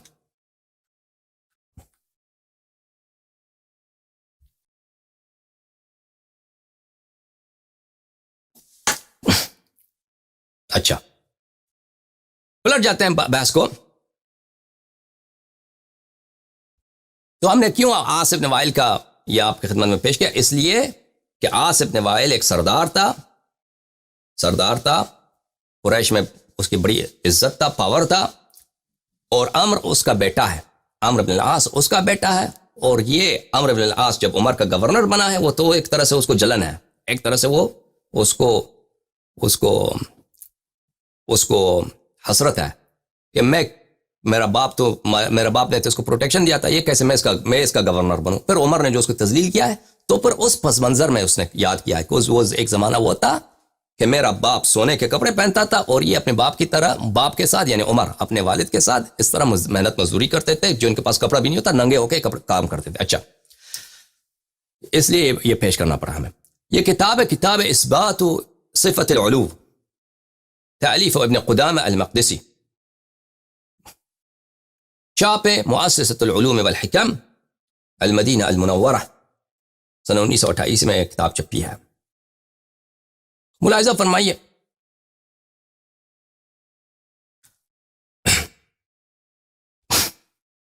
راوی روایت کرتے ہیں کہ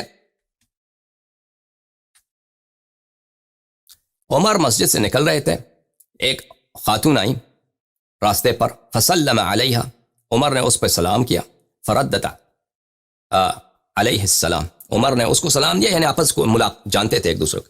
عمر نے اس کو سلام دیا ہے اور اس خاتون نے عمر کے سلام کا جواب دیا. پھر اس نے کہا ایہن یا عمر، ایہن یا عمر، آہستہ، رک جا عمر، میں تجھے جانتی ہوں، تیرا ریکارڈ میرے پاس ہے، میں تو تجھے جانتی ہوں.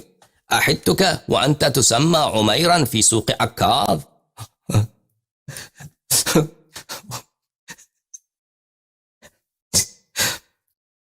تو میں تجھے جانتی ہوں، مجھے تو یاد ہے، تو وہی تو ہے.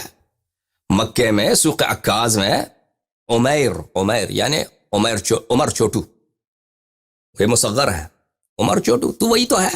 مکے کے بازار میں تجھے لوگ کیا کہتے تھے؟ عمر چھوٹو، تیرا تو عمر چھوٹو،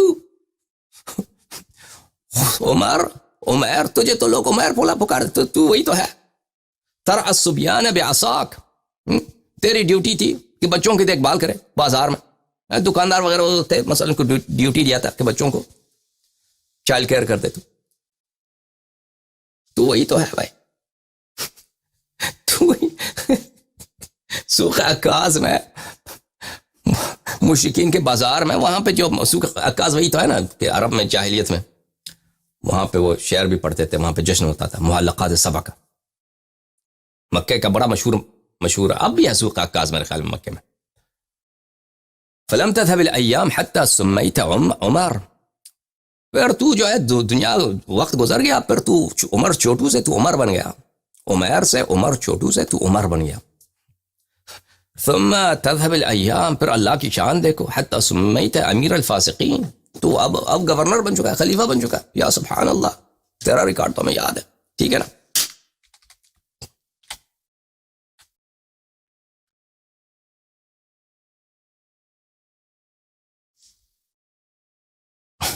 یہ بہت ساری کتابوں میں یہ جملے موجود ہیں کہ عمر کو بچپن میں وہی وہ بازار میں ہوتا تھا، اور بہت ساری کتابوں میں خالد بن ولید اس کو بری طرح مارا بھی تھا. سیرہ حلبیہ میں خالد بن ولید نے اس کو اسی سے خالد بن ولید کے ساتھ اس کو چھیڑا تھا نا، بچپن میں اس کو مارا تھا، اس کا پیر بھی توڑ دیا تھا خالد نے، اور سیرہ حلبیہ میں یہ بھی ہے۔ اچھا، یہ بہت ساری کتابوں میں ایک اور واقعہ آپ کو سناتا ہوں، پھر اس کے بعد جو ہے اب عمر کے مالی حالت کے متعلق اب آج بات نہیں ہو سکے گا کیونکہ 2 گھنٹے گزر چکے ہیں۔ ایک اور واقعہ سناتا ہوں کہ ان لوگوں کا فائنینشل جو بیک گراؤنڈ تھا وہ کمزور تھا، یہ کوئی فائنینشل بیک گراؤنڈ نہیں تھا ان لوگوں کا۔ لہذا فرمائیے کتاب المنمق فی اخبار قریش، تالیف احمد بن حبیب البغدادی، متوفى سنہ 245، چھاپ عالم الکتب، ٹھیک ہے نا، بہت پرانے عالم ہیں۔ یہ صفحہ نمبر 130 میں۔ اچھا، اب جو ہے زندگی ان کا گزرتا گیا، عمر جو ہے نوجوانی میں کیا کام کرتا تھا۔ كان عمر بن الخطاب خرج مع عمارة ابن الولید ابن المغیرہ اجیرا الى الشام، ایک شخص تھا قریش کا، عمارہ ابن الولید ابن المغیرہ، عمر اس کے پاس نوکری کرتا تھا، عمر اس کا نوکر تھا، اجیر بولتے ہیں نوکر کو، اس کا نوکر بن چکا تھا۔ وہ سفر پہ جاتا تھا یمن شام، اس کو ساتھ لے کے جاتا تھا۔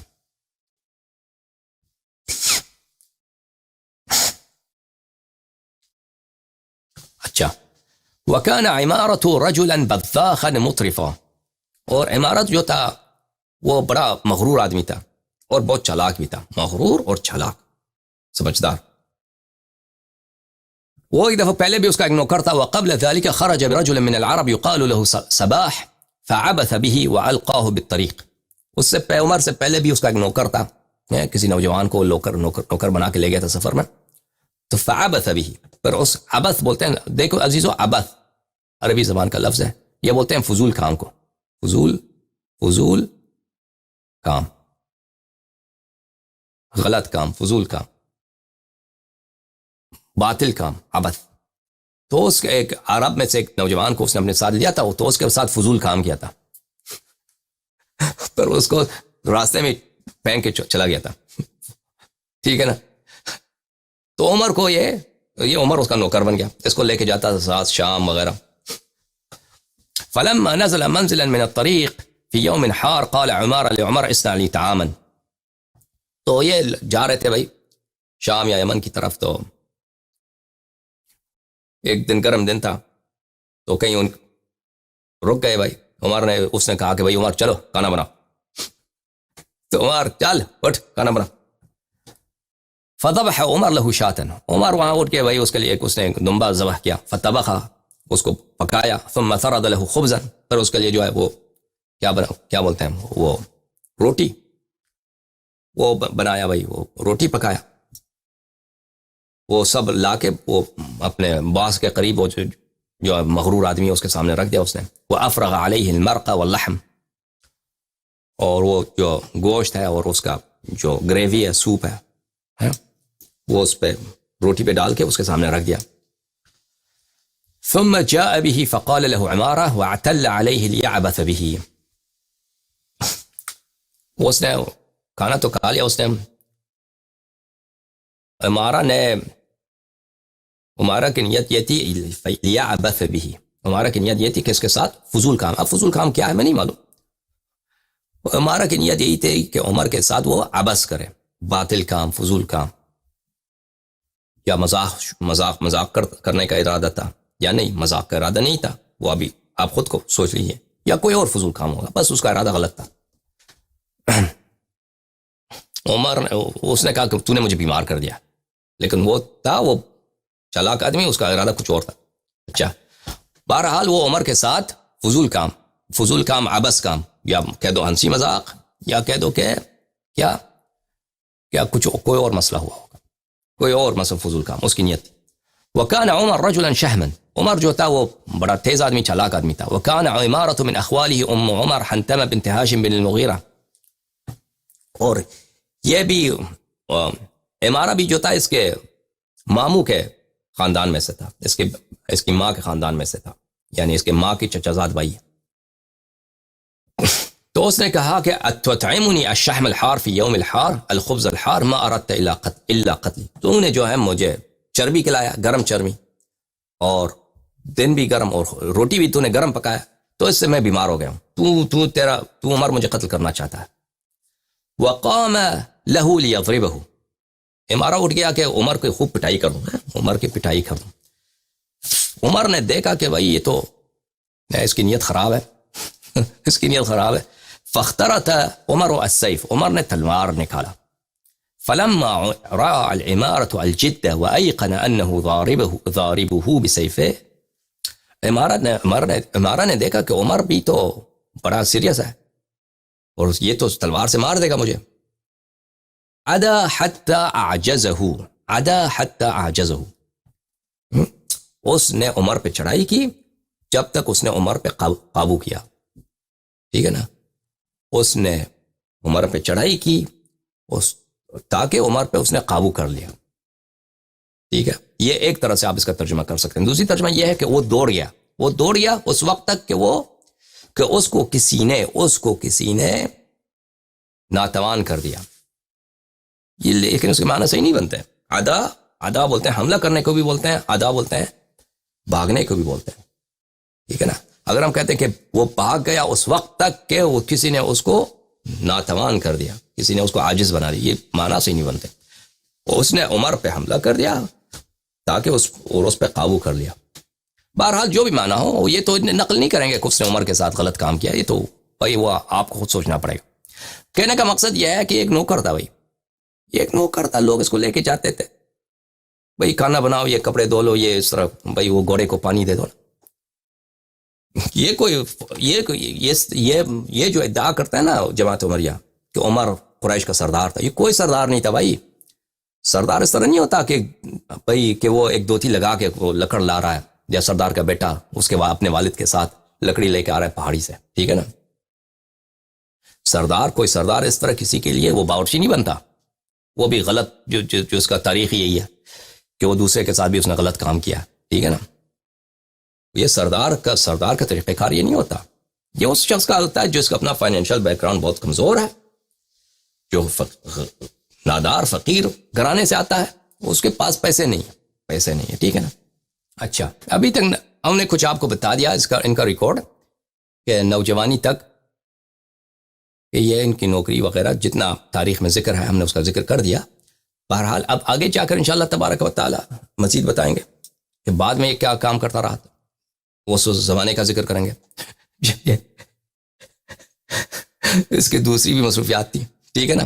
لیکن وہ انشاءاللہ کل، کیونکہ 2 گھنٹے ہم تقریر کر چکے ہیں، مزید بات کریں تو 3-3.5 گھنٹے بن جائیں گے، وہ زیادہ ہو جائے گا میری تقریر، اور مجھے بخار ہو جائے گا سر پہ۔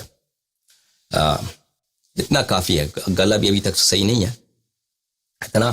تو ابھی آپ کے فون کالز لیتے ہیں عزیزو، آپ کال کرنا چاہیں تو بقیہ عمر کے متعلق عمر نے کیسے کروڑ پتی بن گیا، وہ آگے کل انشاءاللہ اس کا تفصیل اب بیان کریں گے۔ ابھی اسی مقدار پہ اکتفا کرتے ہیں۔ ایک چیز میں آپ کی خدمت میں عرض کروں کہ یاد رکھو، پھر میں دوبارہ تکرار کرتا ہوں کہ ہم نے کسی کو گالی نہیں دیا ہے۔ جماعت عمریہ یہی کہیں گے کہ اس نے صحابہ کو گالی دیا، تو آپ شروع سے ابھی تک دوبارہ میری تقریر کو سن لیجئے۔ جتنی باتیں ہم نے نقل کی ہیں جماعت عمریہ کے کتب سے نقل کی ہیں، ٹھیک ہے نا۔ جتنی باتیں مخالفین کے اپنے کتب سے نقل کی ہیں، اس میں کچھ سخت باتیں ہیں، جی ہاں بالکل سخت باتیں ہیں، لوگوں نے نہیں سنی ہیں، مجھے پتہ ہے نہیں سنی ہیں۔ عمر کے متعلق بہت سی باتیں ہیں جو جماعت عمریہ کے عوام بلکہ ان کے علماء بھی نہیں جانتے۔ ان باتوں کو ہم نے اپنے کتب سے نہیں، مخالفین کے کتب سے نقل کیا ہے، ٹھیک ہے نا۔ ابن تیمیہ کا قول ہم نے اس لیے نقل کیا کہ اس کا قول جماعت سلفیہ اہل حدیث کے لیے حجت ہے۔ جب اس نے خود تسلیم کیا ہے کہ عمر نے گورنروں کا مال تقسیم کیا ہے، تو پھر ہمیں ضرورت نہیں ہے مزید اس کے لیے سند لانے کی۔ بہرحال میں آپ سب کا شکریہ ادا کرتا ہوں۔ اس موضوع پر مزید بات انشاءاللہ کل آپ کی خدمت میں پیش کریں گے۔ آپ کے فون کالز کا جواب دیتے ہیں۔ خدا آپ کو عزت دے، خدا آپ کو سلامتی دے۔ اور یہ موضوع جو میں نے چڑھا نا، یہ میں رغبت سے میں نے ذکر اس کو پیش نہیں کیا آپ کے، کہ مجھے شوق تھا کہ اس موضوع کو میں پیش کروں آپ کی خدمت میں۔ یہ موضوع میں نے آپ کے لیے پیش کیا ہے اس لیے کہ خود مخالفین ہمیں جینے نہیں دیتے، وہ خدا کے پنگا لیتے ہیں۔ آپ کو پتہ ہے پنگا with me is not چنگا، پنگا is not چنگا۔ پنگا لیتے ہیں کہ بھائی عمر کا ثابت کرو کہ اس نے چوری کیا، تو پھر ہمیں ثابت کرنا ہوگا کہ وہ شروع سے ایک فقیر آدمی تھا، پھر بعد میں کروڑ پتی بن گیا، تو ثابت کرنا پڑے گا نا یہ۔ جب آپ پنگا لیتے ہیں تو پھر برداشت کرو، جواب بھی برداشت کرو۔ یہ ہم نے کوئی اپنی شوق سے موضوع نہیں چڑھا، ہم تو چاہتے تھے کہ عاشورہ کے بعد غدیر کے حدیث کے متعلق بات کریں، لیکن تم یہ ہمیں نہیں جینے دیتے مخالفین۔ بہرحال ہم آپ کی خدمت میں حاضر ہیں۔ اللہم صلی علی محمد وعلی محمد وعجل فرجہم الشریف۔